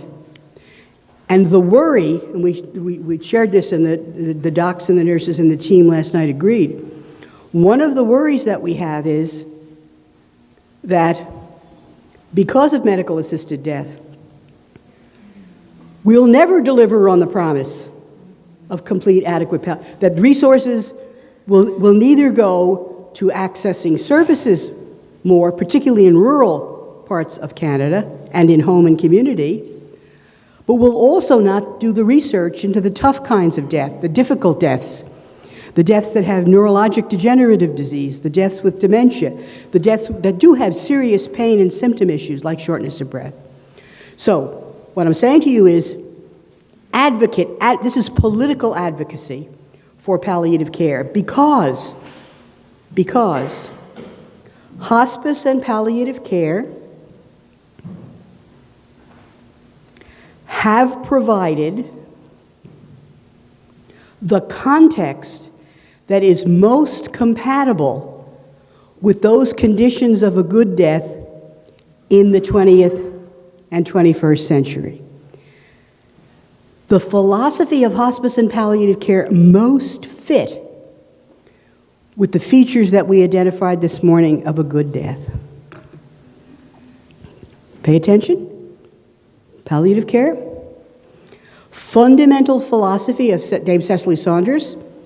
Remember?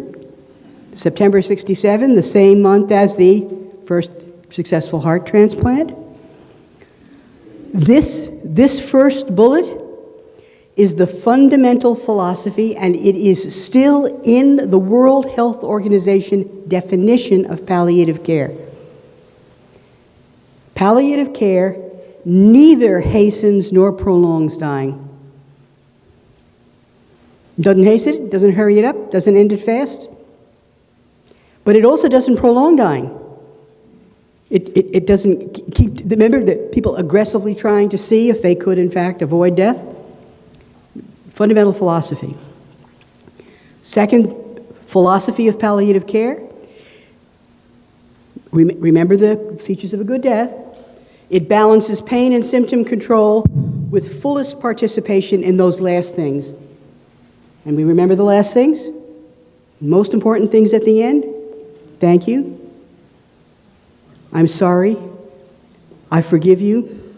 Do you forgive me? I love you. Thank you. And if you haven't reconciled with your brother for 15 years, for God's sake, get on the phone and get him here. The things at end of life, and again, if you want to see a great little book, if you're interested, and it's again from my good Jewish doctor friend, Dr. Ira Byock, B-Y-O-C-K, Best Care Possible. Beautiful little reflection from a fellow with a Jewish background.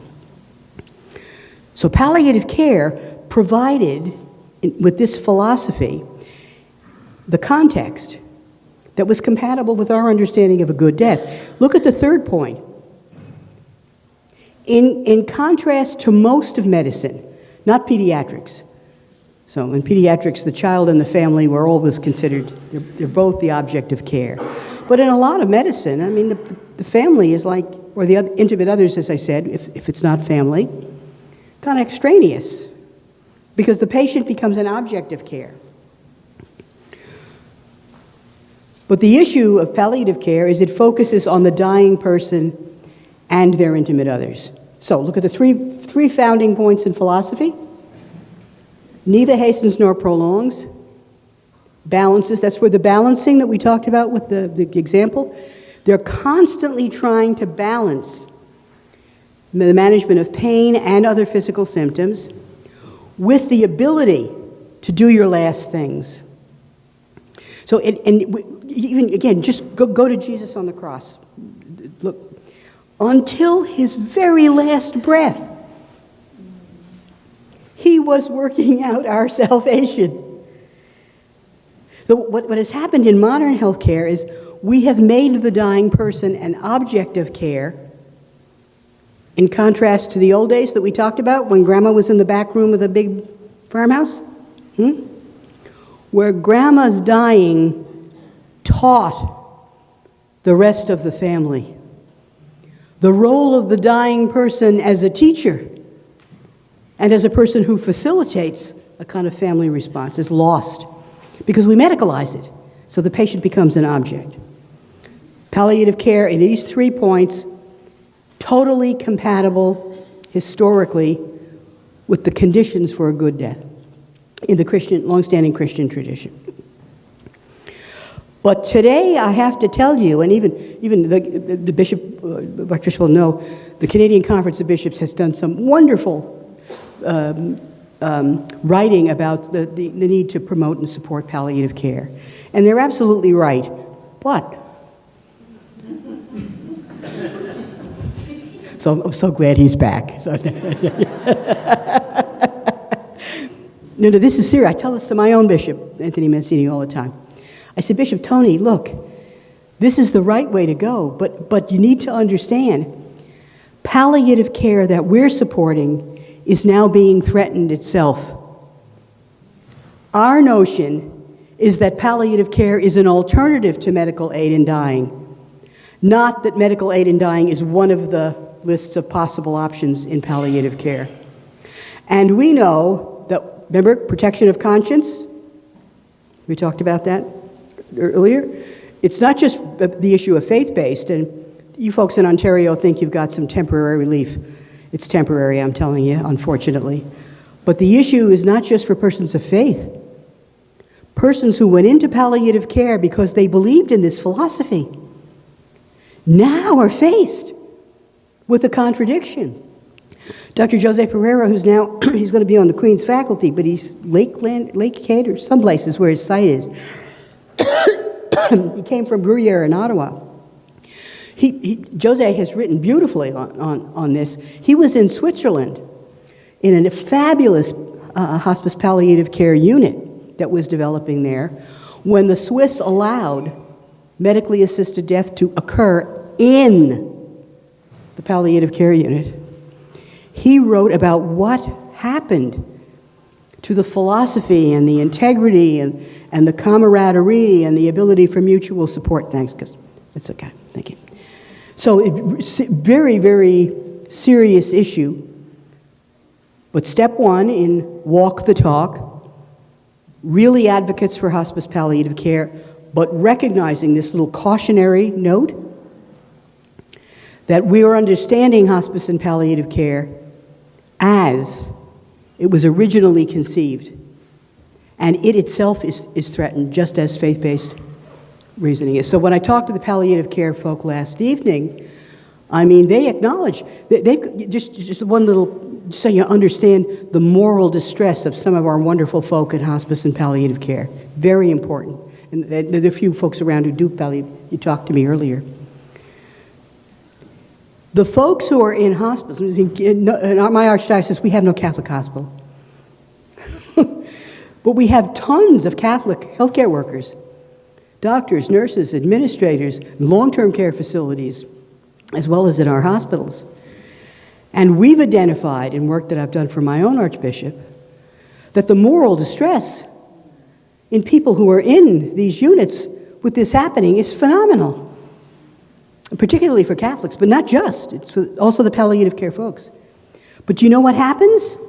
We've just done a webinar on this with from our archdiocese. The people who, in fact, are in palliative care, who are terrified of what's happening and changing the ethos, the climate of the palliative care unit now, with medically assisted death happening there, are being silenced. Because if they say anything, the answer is, well, it's legal. It's legal. Do you put your own religious beliefs in your pocket, please? Moreover, what we do know absolutely across this country, because remember, most Catholics are not in Catholic hospitals, neither as patients nor as providers. Most people are like me, most of their life big Roman Catholic, but I worked in the public healthcare system. What's happening is when they object to assisting, they become the troublemakers. The discrimination against people who are trying to provide care, provide non-abandonment, but also not participate in what they consider to be evil and scandal, and they're now the troublemakers. One of our palliative care docs in Halifax, good devout Catholic boy, said, Newly, you know what? They're looking at me as if, those Catholics, they're just not pulling their weight. They don't want to have to be involved in the messy stuff. Glory be. As my good Irish Nana would have said, glory be. But remember, step one, political advocacy, walk the talk from the system perspective. Just remember the caveats. Then, I want us to remember before we do part 2 of Walk the Talk, in case you forgot from this morning, these are the reasons for most persons to request medically assisted death. Remember them? We saw them this morning. Now, again, I'm repeating as a doctor, we have some very serious issues of intractable pain, neurologic deterioration, difficult symptom issues, and we need more research and care. But the reasons, feelings of loss of dignity, dependence and loss of control, look at number 3. The more I talk on this issue, the more aware I am that in ordinary communities, this is a biggie, as the kids say. Feelings of guilt at being a burden, especially on your family and loved ones. Just seeing that the needs of grandma are so great that, in fact, the son's marriage and care for his own kids is being compromised. And that links these feelings of guilt at being a burden, aggravated profoundly by loneliness and isolation. Profoundly by loneliness and isolation. On the committee, Archdiocesan Committee I chair for my bishop, one of the great guys on the committee is one of our knights. I call him my nightly knight. He's my nightly knight. He's this wonderful, wonderful Catholic layman. And George's big thing is isolation and loneliness among persons in our own parish communities. George is constantly saying to the committee and to me, he said, look, Sister Nuala, how often does it happen that Marion, who always sits third row right hand in St. Filibuster's Church, one Sunday isn't there, and nobody says, hey, does anybody know what happened to Mary? Marion, whoever I called her. George says, wait a minute, that happens.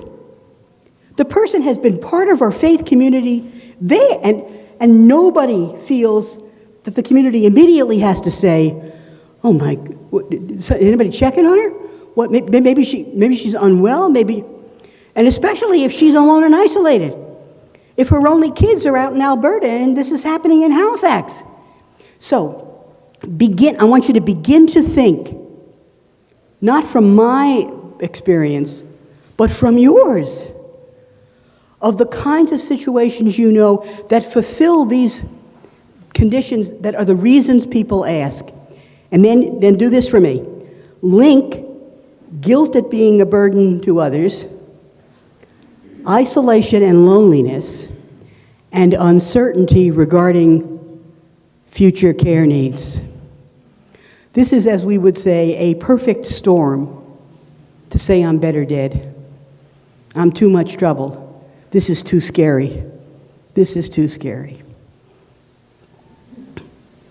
And then hopelessness and lack of meaning.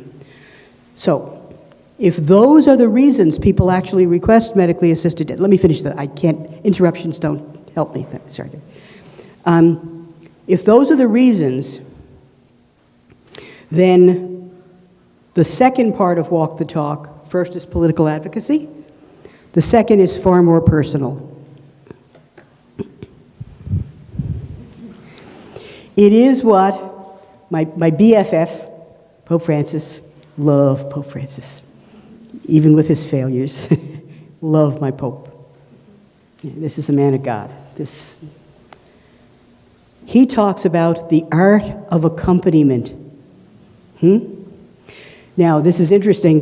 When we formed this ministry of care and companionship in my diocese to enhance and support parish activities for the care of the sick, suffering, dying, and bereaved and lonely, I didn't have the quote on accompaniment, so we called it care and companionship. Remember in the death of Joseph? Remember the picture we looked at? Jesus was touching Joseph. Sometimes that's all people can do. So it's not there's nothing we can do. You can be present. You could be present. You could be present. It's not the doctor saying, there's nothing I can do. You can be there. You can be there. So the question of, I wished I had this line, because then it would be the ministry of care and accompaniment. But you know what this picture is? Accompaniment. What is it? It's Emmaus. Good. Okay. So you remember the story of Emmaus? It's a fabulous story. Just fabulous story. So here it is, after the death of Jesus, the two fellas walking along the road, and what's the line? I love the line. You know, these are lamenting. We had hoped. God, I thought it was going to be like this. I mean, I thought, wahoo, there was Jesus. Finally, this was going to be the reign of God. Wow, it was going to be fantastic. We had hoped. And now, what the just happened? And they're sharing this disillusionment. They're sharing their fear. They're sharing their disappointment. Everything now has just gone to hell in a handbasket. Right? Put yourself, this is fabulous. Scripture is amazing. And all of a sudden, Jesus kind of walks up next to them. And he says, what are you guys talking about? What did they say? Do you not know about what just happened in Jerusalem? Where have you been? Well, we know where he's been. But what happens next? Jesus walks with them, and he lets them tell him of their sadness and their fear and their disappointment and their anger. Wow. Because that's who Jesus is. That's who Jesus is. And it's only after he listens, he walks with, he accompanies, that he then begins to kind of just carefully begin to try to return them to a different understanding of God and God's wisdom and what might have happened. So, I want to ask you, Archdiocese of Kingston, Ontario,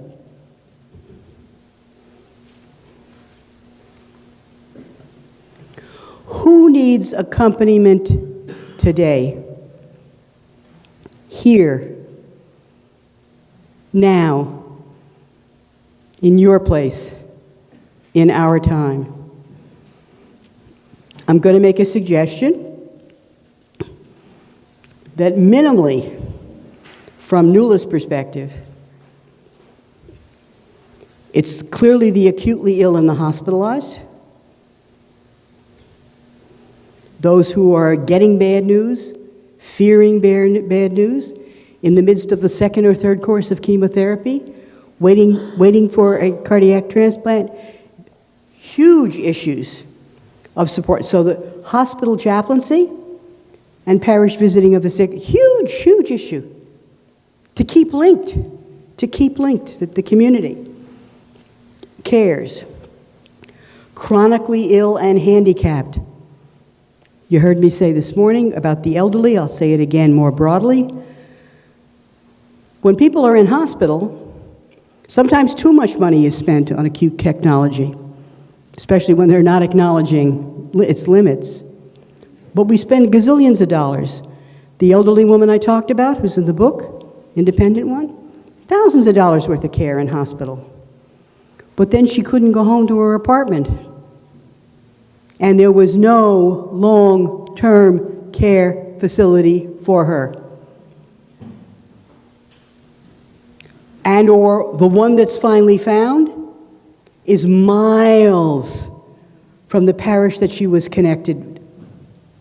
Or, in the case of the woman in my story, okay, miles from the only niece she had who would regularly visit her, who was also the mother of 3 teenage kids, who now, with her aunt being removed, was having a harder time in visiting. So begin to think then, chronically ill, handicapped, and the issue of what I say is any decent human being can respond to support ill and suffering, dying people for the short haul. The test of our faith is the long haul. I'm not going to show you a picture, but just the long haul. Fidelity in care and fidelity to care. How about the mentally ill? We had 2 people last night, and I was at Waypoint, the Catholic mental facility, the day before, no, yesterday morning. Last night was palliative care. Yesterday morning I was in Waypoint in Pettatanguishene. They do mental illness, including the forensic psychiatry unit, and they're part of a Catholic facility. You want to know something? I have had more of my friends in mental health across this country say, Nuala, the church is not hospitable and friendly to the mentally ill. Well, we don't like, it's not nice. Well, she's making noise. We go get one of the ushers to get her out of here. I lived at St. Patrick's on Brunswick Street in downtown Halifax. If anybody, a couple of you know, Peggy knows for sure. Okay? Every New Year's Eve, every Christmas Eve, we'd have, the local intoxicated folk and 2 or 3 of the really poor, homeless, mentally ill. But that parish community, I mean, sure, it's distracting in one way, but what the heck are we there for? To have a nice, tidy, clean, everything looks nice on the outside, or to be there celebrating the incarnation of Jesus Christ, where all flesh is holy, old flesh, young flesh, weak flesh, damaged flesh. Okay? So the mentally ill will tell you, and some of you work here, do work, or you have friends or loved ones. So who needs accompaniment today? Because remember, if in fact the decision comes down that psychiatric illness as the sole condition for medically assisted death is approved, and I'm betting it's going to be close to that, if not that, whoa. How about the frail and dependent elderly? I've said lots to you about that. I guess when you're 74, you have an interest in the elder care that you didn't have when you were younger. But this is a huge issue. This is a huge issue. Because even though we've done a phenomenal amount in health care, including for older persons, our residential, the bigger issue for persons as they age is not health care, it's residence. So, the dying themselves. This issue that we've named already in relation to palliative care. How about the bereaved? This is a very interesting one for me. Remember we talked this morning about the medicalization of suffering? And I quoted the old Alka-Seltzer ad. Plop, plop, fizz, fizz. Relief is just, we want instant relief for every kind of distress, including loss and bereavement. I'm sure the bishop and a couple of the priests here who do funerals and the deacons who do funerals will tell. We have this culture that suddenly had ended quickly. Zap, zap, zap. No funeral, no wake. God forbid it to be a wake. You do it really fast. And then the bereavement comes along the same way. I've been an advisor to bereaved families in Ontario when I was in Toronto and here in Kingston, and bereaved families in Nova Scotia. I've had people tell stories of the death of their son or daughter, and you would have thought it happened 2 months ago. And it was 14 years ago. Because you never lose the touch and contact with a loved one. But we're into a society of, come on, it's been 2 years since your husband died. For God's sake, get with it. You should be over this. I mean, you shouldn't be, what? And the same is true for burials and funerals. And get it short, snappy, fast. The bereaved are a huge source of need of support. Because if their grief and loneliness and isolation is not dealt with, then they become very susceptible to medical assistance in dying. And then the poor and those, as my Francis says, on the peripheries. So I'm going to talk about peripheries in a minute, and vulnerability. But what I want you to think of then is I'm asking, who needs accompaniment today? I'm giving you some general idea of the range of needs. That the ordinary Baptist, our obligation to respond to the sick, suffering, and dying comes with our baptism. What we used to call the spiritual and corporal works of mercy. Visit the sick, bury the dead, comfort the afflicted. These come with our baptism. Each and every one of us has an obligation. But then, within our parish communities, there are persons who should be called to special ministry and care on behalf of the community. And so the question really is, this is a range of who I think needs accompaniment, but I want you, when we do the little reflection in a couple of minutes, to do your own reflection. But to do that, I just didn't want to use my words.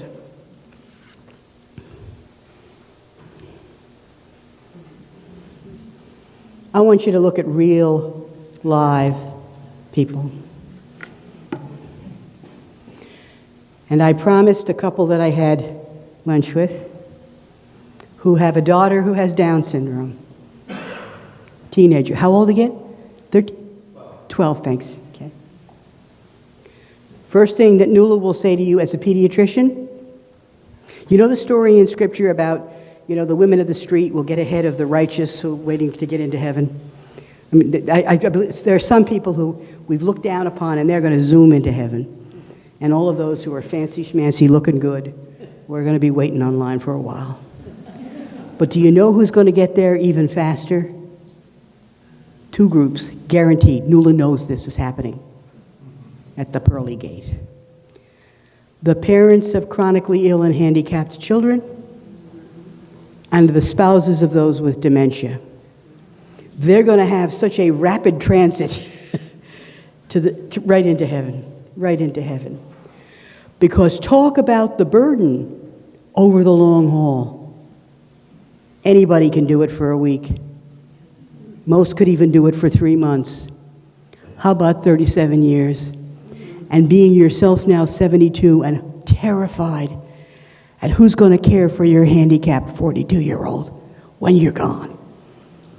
Begin to think about this. And then the particular thing I promised about Anne was persons who have visible handicap and cognitive disorder, in particular Down syndrome. My God, these should be at the center of our community, and we all need to be supporting the family in helping them come to be fully the humans that they are. Remember, dignity doesn't have anything to do with your looks and your musculature or your IQ. Dignity is inherent because you are a child of God. And we have to begin to share that responsibility. How many times have you seen people who are handicapped or with handicapped and cognitively impaired children and family members, and you shun them, just like you do the mentally ill in the back of the church who are making noise? I can't say enough about the elderly, especially the dependent elderly. The Sisters of Charity, we have a phenomenal retirement center. I'll be going there sometime soon. But some of the pits I've been in that call themselves long-term care facilities,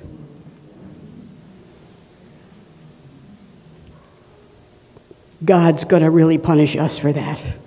I don't know if you know this, but Pope Francis has a very special interest in grandparents and the elderly. He was very close to his nonna and his grandma, Italian grandma and grandpa when he was growing up. And those of us who fail to care for our elders, there's going to be a special place for us to burn for a little bit, no question. And what I love about this one, look at the little boy. Look at the little boy. We have children now who have no real interaction with their aging and declining grandparents. And they're terrified of going to visit some of them in decline because they've never seen any transition. Scary. The flip side of it is, we know that dependent elderly who regularly have contact with children, either their own or others who come to visit. We bring dogs in, and it makes a difference. What you need to know is having interaction with children has a demonstrable, research-proven effect on well-being and even kind of decision-making and participation. So there's two reasons for us to connect. How about that vulnerable group? This person has dementia. Do you all know that dementia is the most feared disease in North America now? Time Magazine's Disease of the Year last year. It's beaten out cancer because almost everybody in the room knows or is a breast cancer or other cancer survivor. Nobody survives dementia. And we put in North America such emphasis on cognitive capacity. This is a big issue. And then finally, I talked about the bereaved. So I want you to think about these real people and the reasons for medically assisted death, and begin to ask, as communities of disciples of Jesus Christ, what ought we be doing to accompany? And then my final point is about understanding vulnerability. Remember I said this morning that the Supreme Court decision was on a challenge from the Charter of Rights and Freedoms. Remember I asked you to pay attention to the issue of competence, competence, competence. As if people in serious illness, decline, and dying were in fact totally rational, as I said, as if buying a car or a new suit. There's a sense when you're privileged and healthy and well, like the decision makers for medically assisted death, that you kind of poo-poo vulnerability. First, I'm quoting, "Believe it or not, this is a feminist ethicist, not always collegial and companionable to Catholic healthcare ethics, but this is a brilliant article."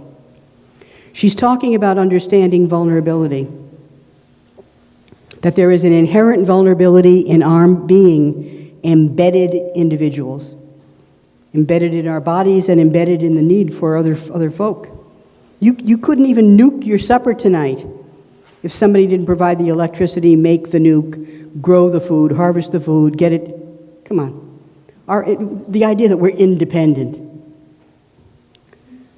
There's situational vulnerability, not being advantaged and educated and healthy and well, but isolated in situations that are different. And then there's pathological vulnerability, neglect, stigma, abuse, and what that does to your ability to make competent decisions. We know in our country there is growing vulnerability among those on the peripheries. Disability and multiple disadvantage, lack of support for those on the fringe, increasing mental health issues. Look at the mental health crisis in our youth. In our youth, healthy, well, advantaged, in this country, which is affluent. Poverty and unemployment. So even when poverty, the unemployment rate drops, you know that most of the time that's seasonal. And it's at employment situations that are not full-time or highest paid, their minimum wage. Violence, abuse, insecurity, including, God forbid, the problem that we have within our church, which is another serious issue of credibility that we have to deal with. And then the issue of aging, which I mentioned. So, not only do we have to advocate to help and accompany those who might consider medically assisted death, I think we need to be vigilant about protecting them. They are vulnerable. You can't make a competent choice if you ain't got choices. Go privilege it if you haven't got actual real choices. What does that mean? And so social inequality, all of these things affect choice. But look at this ethical consideration at the bottom as we end. A decision is not an informed, free, competent decision if you're making it with disordered insight about yourself and self-worth, if there's self-stigma related to depression, hopelessness, or mental health issues. Remember that a choice is not free if you're being coerced, unduly influenced, or induced, including things like feeling guilt because you're burdening your son and his family. We now have increasingly family situations where a daughter is saying, well, Mama, if you're finding things too difficult, you now know you have another option now. And then social attitude and bias. So, what does this look like? You do know that there is a rising number of homeless young families in our country. Shame on us. Can you imagine if this mom gets sick? And my favorite picture of this group. This breaks my heart. Look at her. All dressed up, she's got her little stockings on. She has her little pleated skirt. She's dressed the best she can, okay?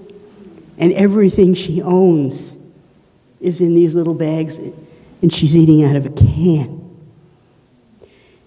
What do you think is going to happen to her when she has a stroke, when she develops cancer, when you got the point I'm making?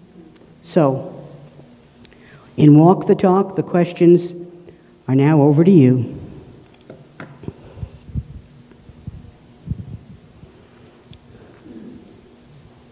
I believe that the challenges for disciples of Christ today in walking the talk are prophetic resistance to the inappropriate use of technology and the medicalization of suffering, to promote and improve palliative care, but also prophetic witness to mercy, care, and companionship to those in our midst.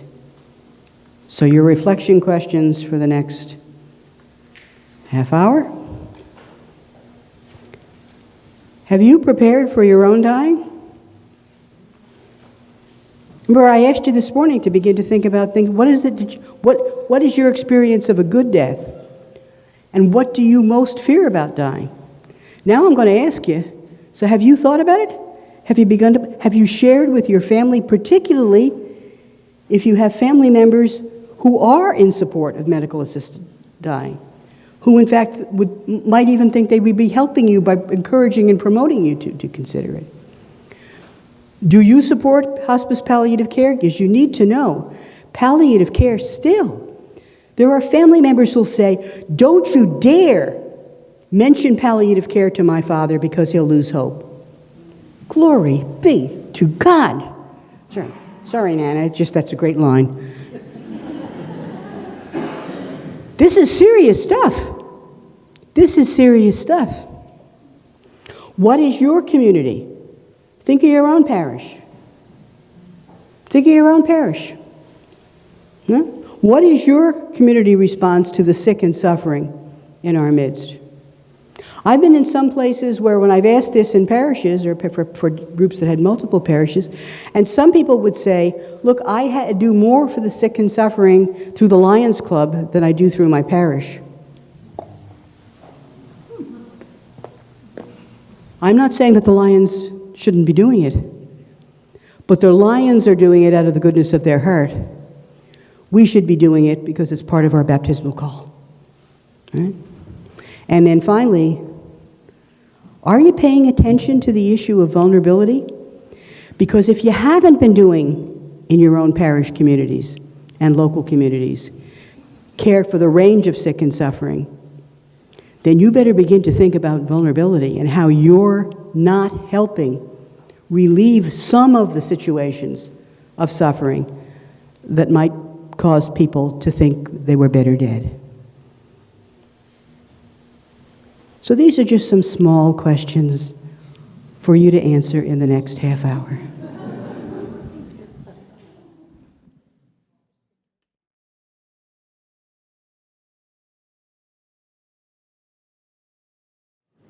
What we're going to do is open it up for you. Any comment, any question. But there was a question that came to me during that little break, and it's general enough so that I thought maybe I'd answer it first. So who asked me about the distinction between hospice, palliative? Good girl, okay. So the distinction between hospice and palliative care. Hospice refers to the movement that Cecily Saunders started, and that is big in some countries of the world, and it is not primarily rooted in a medical model. The hospice, they use high-quality medical nursing technique and expertise, and that's what I'll tell you something about how people misunderstand what a hospice is. But it is oriented to the same goals that we saw, neither hastens nor prolongs, balances, suffering and end-of-life things, and patient and their intimate others, all right? But the hospice was rooted less in the medical model than in the kind of community-based model. But it uses high-quality medical nursing expertise. Palliative care, which is the model that developed mainly in the United States and Canada, is more a medical model. It was rooted in the development of medical specialty in the medical management of persons who are at end of life. But again, palliative care, their philosophy is the same, but the place that they started it was either community, returned to the kind of community home, or out of medicine, reform medicine. The important thing here is that hospice palliative care is a philosophy of care. It's not a site of care. First and foremost, it's the philosophy, and that philosophy that is lived out either in hospices, which are not hospital-based, or with specialized units for complicated cases and complicated symptom management in hospital facilities, and in community-based programs with palliative care provided in the home, in the community. All right? So the philosophy is the same, and the site of care can differ. Now, one of the interesting things about hospice is that many people think that a hospice is a nice little house, like grandma's, big old Victorian mansion, or one of these big old, the granite homes that you've got here in Kingston. And it's just a nice little house, and it's all homey. Not really. The average hospice to run properly is a high-quality provision of health care. The general understanding in the development of hospices is that it needs at least 12 to 15 beds, and it has a high-quality nursing staff, administrative staff, sometimes a pharmacy staff, sometimes even respiratory therapy staff. So it's high-quality care. Remember, it's not good enough to be nice to people who are dying. Huh? We're committed to optimum. That's why I told you my good Jewish friend Ira Bach's book, Best Care Possible. Best care possible. So this is important because, and it comes to the question of protection of hospice units from medical assistance in dying. Even the Catholic hospices that have developed under Catholic aegis in Western Canada, we surveyed them because I know the folks there. The average budget is about $1.5 million a year. 24 hours, 7 days a week, high quality nursing care. These people, this is to do it right, high quality, competent. This is important. And there's no Catholic facility under Catholic aegis that doesn't have at least half of its annual funding. That's after you buy the hospital, you get the building. That doesn't have at least half of its operating budget from public funds. Oh. So you see how the vulnerability plays in? Because even with institutions, one of the issues threatening Catholic facilities is if they operate with public funding, then they in fact need to abide by public regulations and rulings. So that's part of the vulnerability of both the faith-based facility and hospice and palliative care. So real important. And I think the important thing for people to realize is, following from this, A second notion. So that's the distinction, hospice, palliative care. But who was it who we talked about the palliative approach? Who? Yeah, you. Okay. Okay. One of the things that's happened, remember I talked about lots of confusion about palliative care and misunderstanding, and people not wanting to talk about palliative care, or more commonly in the experience of my colleagues who do hospital-based ethics, adult children not wanting you to mention palliative care to their parent. I've used that example a few times. This is important. If you think of hospice palliative care as a conscious choice along a continuum of goals of medicine, then you have to intentionally shift. No longer cure, no longer substantial improvement in symptoms and function. You have to shift to the goals of palliative care. And that can be hard for people. The Canadian Hospice Palliative Care Association, at least a decade ago, anybody who works will know this, at least a decade ago, said we have to stop talking this way because it makes it sound as if this is a big decision to shift. They began talking about the palliative approach. The palliative approach says, from the onset of a diagnosis of any serious, life-altering or life-threatening diagnosis, you're going to die. It's the beginning. There are two goals of care. Early on in a disease, it is improvement in symptoms and function. And comfort care and spiritual needs are always there, but they're smaller in the horizon. As you progress, as you progress through the disease, see what happens?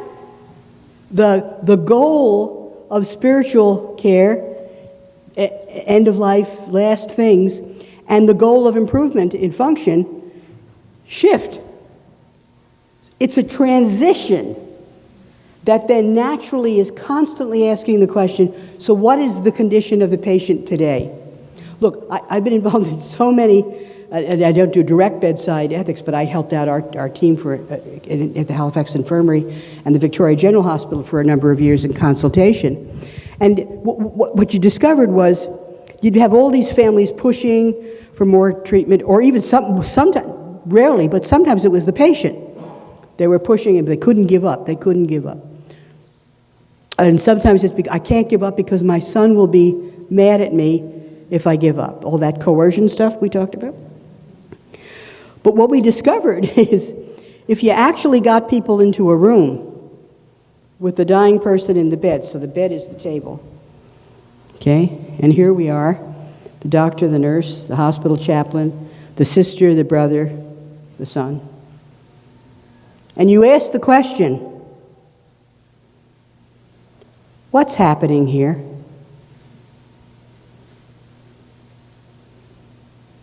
With a dying person in the bed. What's happening here? Unless you're totally stunned, as the Newfoundlanders say. Unless you're totally stunned, the answer has to be, she's dying. Right? But we have all these mechanisms and stuff that make it kind of difficult for us to face that. So if we began to think more of the palliative approach, then we're constantly, in medical terms, it's revisiting the goals of care. And the nurses in the, got a couple, you nurse? Yeah, okay, so I knew you were nodding, you had to be a nurse.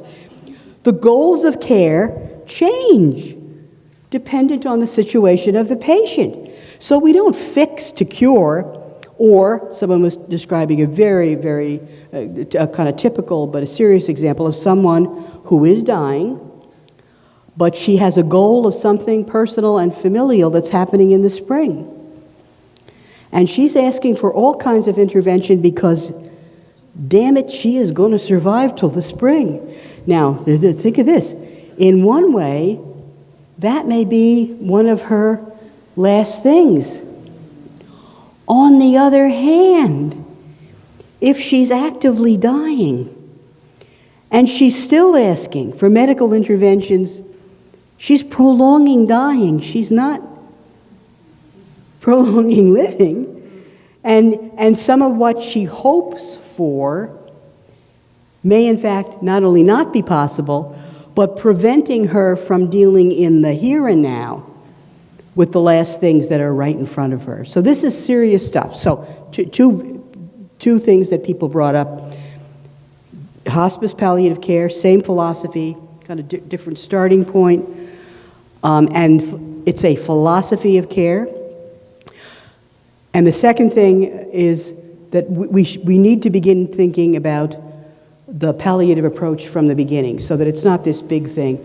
In fact, I have this thing that I say to medical students and residents, have for years, even before the legislation.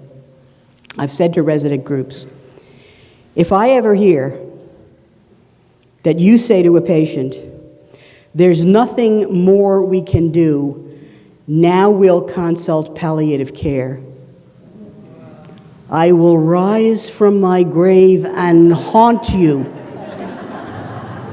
You will die with Dr. Kenny floating above you. What do you mean there's nothing more we can do? Now we'll go to palliative care. But that language is used all the time.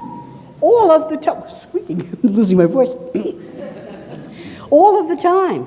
So there's an attitudinal thing here that says, what's happening here?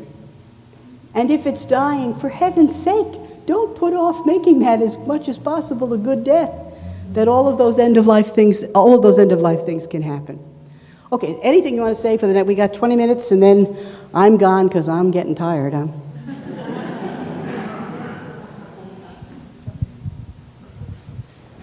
One thing that's come up in my experience, and it came up at our table, was the idea of the pastoral care teams in a parish not being able to access to knowledge about who's in the hospital because of privacy issues. That used to be that the pastoral care people or the chaplain could find out who's on the list from the parish, and there are laws and an understanding that you cannot give that information unless the person calls the parish and says, come visit me. So I'm just wondering if that's been an issue and whether any parish has come up with a solution for how to find out who's in the hospital. All right, well, I don't know the particular circumstance you're describing, but if that is the rule or regulation, surely it's a stupid one and we have to begin to change it. We can change stupid laws, including canon law in the church, if it's not facilitating discipleship. The issue is, do you know the answer? Well, I know how we do it. Okay, go. Someone from the pastoral team has to contact pastoral care at the hospital and become a registered volunteer with the hospital, and then you can get the information through pastoral care. Sometimes the information isn't totally up to date, but at least you're getting the information from there, and it takes away the difficulty in getting the information, because the hospitals obviously can't give you information unless you're entitled to have it. Yeah, I do. I'm a deacon, but I bring communion on Sundays to the in Brockville to the. We have two sites. One is for long-term care and pastoral care, and the other is for regular in-out patients. And I do the site with the long-term care. I get a list every Thursday of all the Catholics in the hospital, so I can prepare for the weekend. Yeah, but I'm also registered with the pastoral care office. Sure, go ahead, Dean. We kind of do the same thing, but the key thing is, even because of privacy, you ask the person. You just say, may I, to the patient, may I let Monsignor know? May I know the folks in the parish? Some say no, so you can't say anything. Right. Okay. So thank you to the two who are doing it here. So thanks to both deacons. What I was going to say was the issue is what actually is the regulation, and you were right on the key point that we would be operating on in my diocese. You're not going in as an individual. I mean, I'm not saying if it's a neighbor, go visit the neighbor, but you're not what we're talking about, and we should be doing that. We should be visiting people just because of our baptismal commitment. But if you are going as a representative of the community of faith, then it needs to be done formally. He's bang on right. And then what happens is that there is a formal arrangement, whether it's between whoever the pastoral care person is, and I would hope every parish would have one. And it's not the case across the country. I don't know what it is here. But in your case, you would assume that responsibility. So then there's a formal link between the parish and the institution. And we do the same thing for long-term care facilities, right? Because the same kind of issue.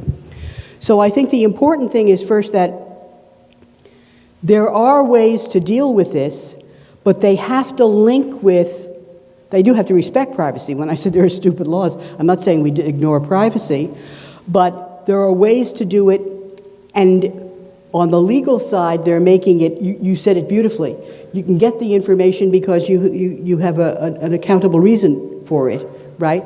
On the other hand, it's a protection for you because you aren't going as an individual. So this is where what I think we all have to share learning on today is the ways we're now doing it. Because we've got lots of different ministries. Some just visit long-term care facilities.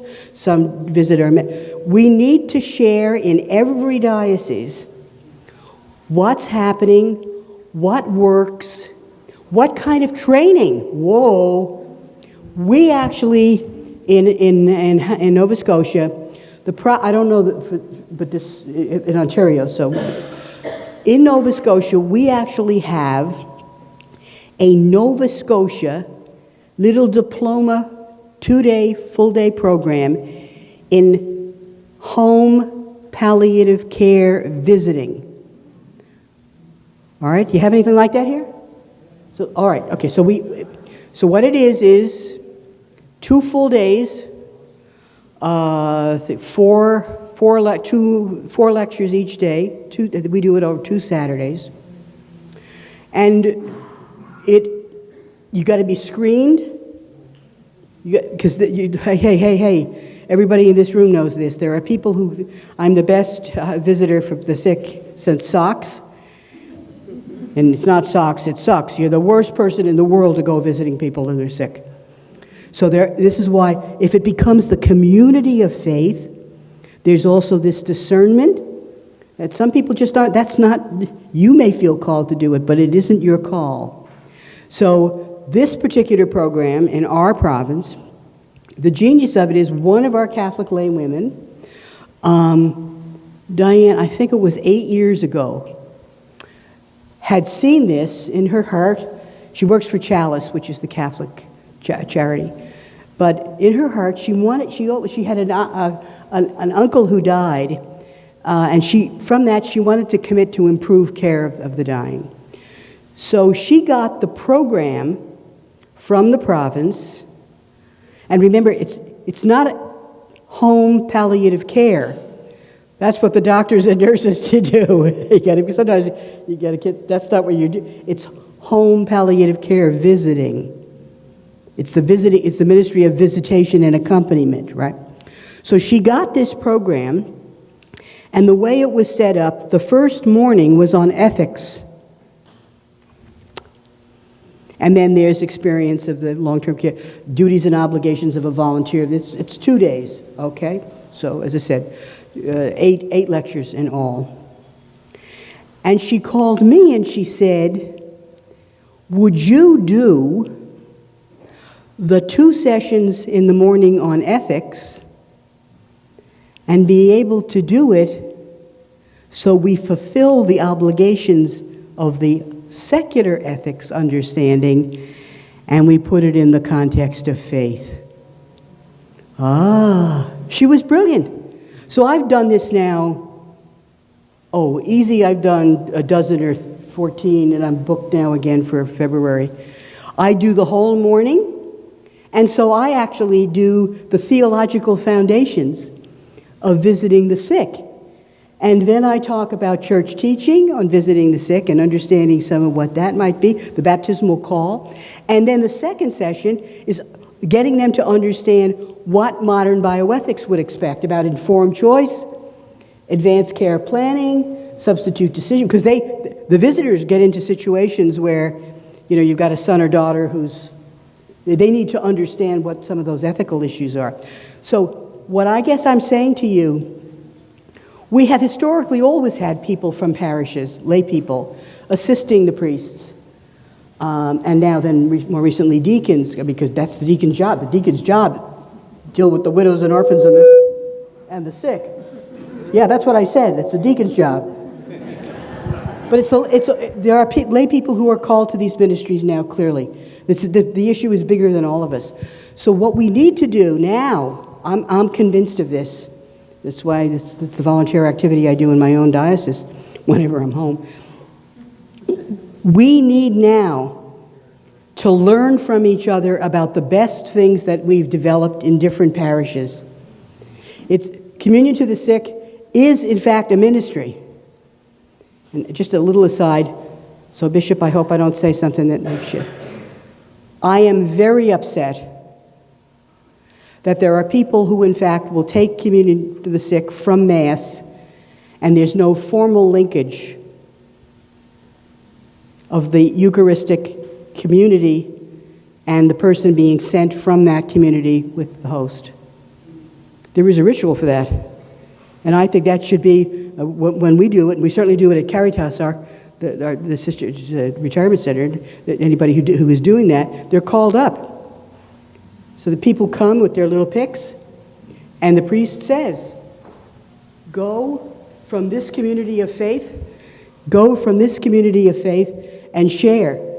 Because that's what we're doing. We're linking them. So there are things like that that are best practices. What I'm saying, whenever I talk in a diocese, we've got to take everything that we've learned in all of the different ways parishes have experimented with this, bring it into what works best in the parishes in the Archdiocese of Kingston. But we have to make it more formal now. We have to make it this linkage, because that then does help us with a whole bunch of things that are the more formal requirements. It allows us to do the screening, right? It allows us to do the screening. And if you do have something like, I can tell you, the last numbers of courses that we've had for this parish, we call it the parish palliative care visiting. Diane doesn't have enough space anytime we do it for the number who want it. I'll tell you why. Because ordinary men and women in our parishes might feel called to help out. Some people know, I'm a great listener. But they feel unprepared. They feel ill-equipped. How could you be ill-equipped to fulfill your obligations as a member of the baptized community? Well, you can. So this little course, one of the advantages of it, now it doesn't deal with mental health issues. There are issues it doesn't deal with. But it, in fact, has a whole host of things. People have a little certificate. They get a little, it's from the province of Nova Scotia. It's just a kind of an empowering little thing. And it's making a difference in our diocese. So one of the things I promised Mary Jo, where'd Mary Jo go? One of the things I promised Mary Jo to help the bishop, she's going to help you. I had been asked by Cardinal Racroix from Quebec if I would help him understand how did we begin to develop our Ministry of Care and Companionship program in our diocese. We have a website, it's in process of revision, to provide resources all around the diocese to all kinds of web-based, and then we do webinars, because you have to make it accessible outside the down. Everybody can't come to Kingston for everything, right? So the Cardinal asked me, would I write down what did we learn in our first 2 years of this ministry? And I'm going to send that to Mary Jo, because we did it together. What were the lessons we learned? That's where the needs of caregivers, we had never identified them properly early on, and that's a new one.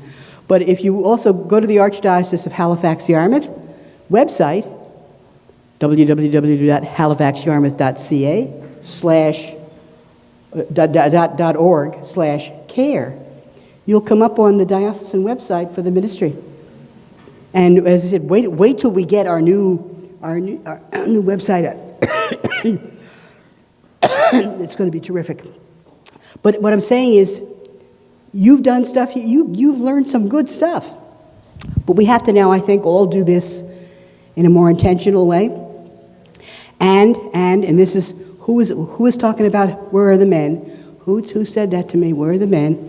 Who's the guy? There you go, Jim. Okay. So he said, how come there are so few men here? And I said to him, Jim, you need to know I am so impressed with how many men are in this room. You cannot believe it. I have an observation. Okay, wait. He wants to say something, but not yet. Wait, James, down. And I say that because his question is a legitimate one. In other places, other dioceses I've been, even in our own committee. I mean, I'm working now with one of our deacons and one of the Knights of Columbus. We got to get new blood into our committee. And I'm saying, we got to get men involved.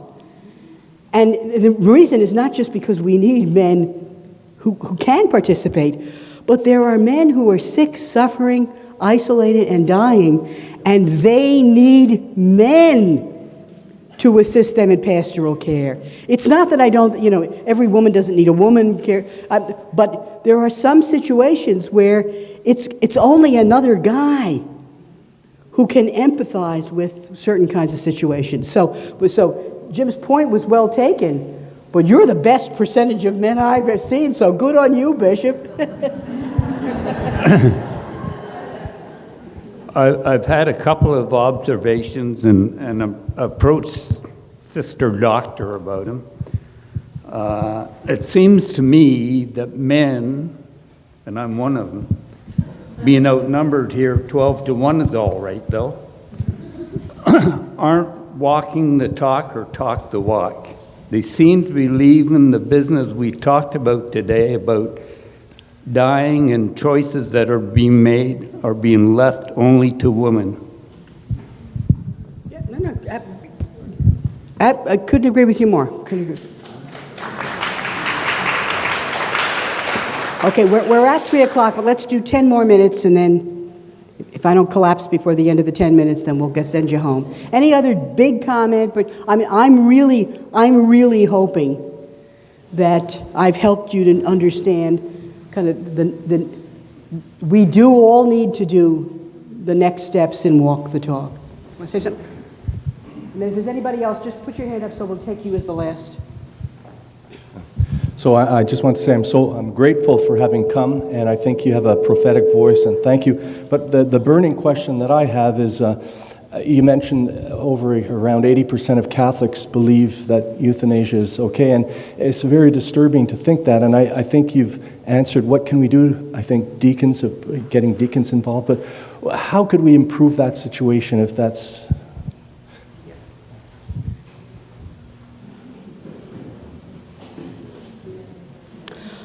The issue is that when you read this survey stuff, and the numbers are that high, it's scary.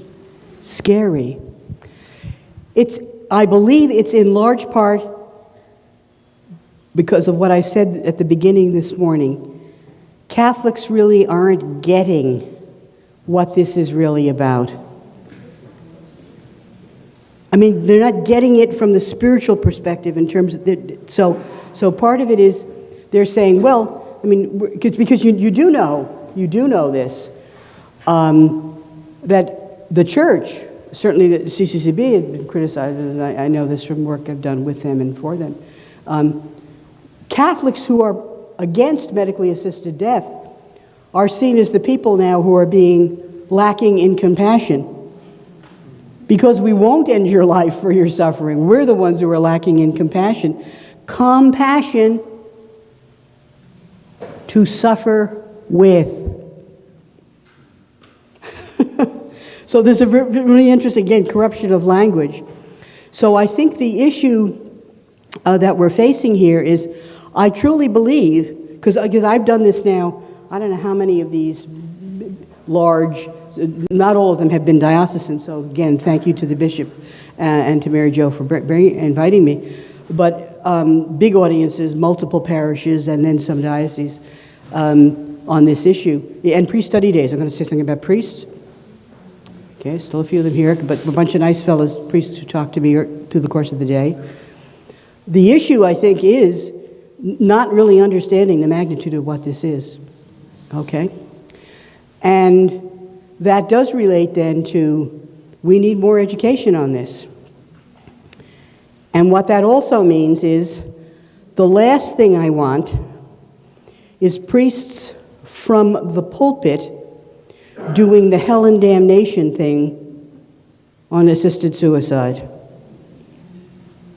That is not the catechetical evangelization method for helping people understand what this issue is. But unfortunately, my experience is, though many, many priests have intuitively the right sense, their understanding so as to be able to preach is not, for in this context, in this situation, is kind of shaky. So thank God I have actually, I think it's now, next week I'll be in Saskatoon and I'll do it there. That'll be my 6th priest study days on this issue. And I can tell you, it's been amazing for me to be helping the priests deal with these issues, because these men are being faced with the issue. They're being given pastoral care, and then someone says, Father, this is what I intend to do. Oh my. I mean, they're right there. So these are difficult issues for everyone, and the situation has changed. It's upped the complexity of the issue, and I don't think we've properly prepared either priests or laity. And part of that is just the speed with which this happened. Remember, overnight, February 6, 2015, what had been for 1,400 years in the Hippocratic tradition prohibited, and for 2,000 years in the Christian era in the West unacceptable, was okay.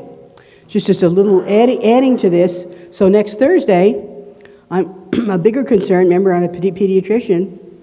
I have a huge concern, and I've Bishop Marty Curry from St. John's, Newfoundland. Marty and I go, if Bishop Brendan and I were young and foolish together, Marty and I were even younger and foolisher. He entered the seminary in Halifax the same month I entered the Sisters of Charity in Halifax, so we go way back.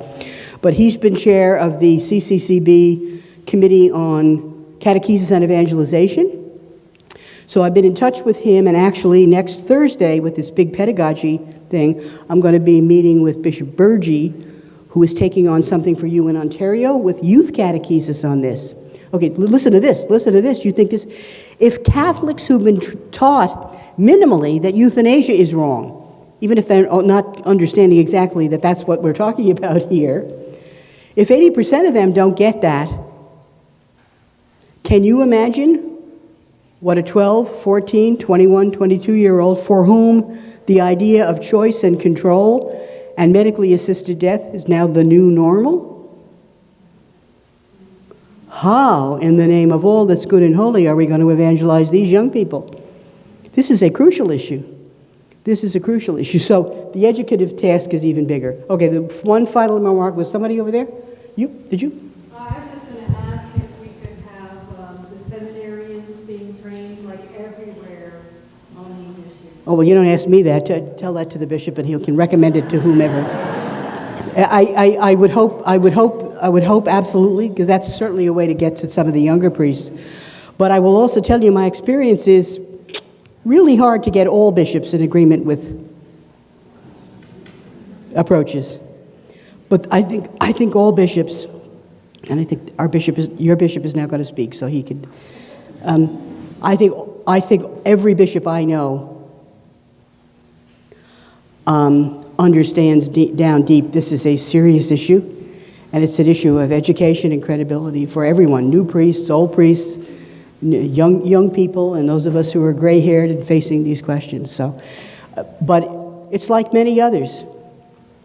It's like many others. Now we've got to stand up and really be disciples of Christ. Really understand who and what Jesus was in his suffering and walk the talk of that belief. Thanks a lot.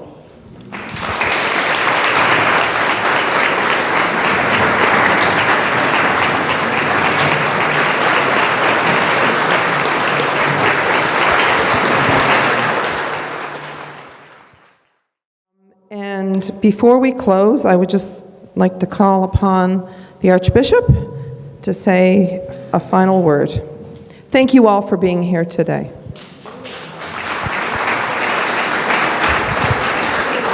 Well, thank you, Mary Jo, for organizing all of this.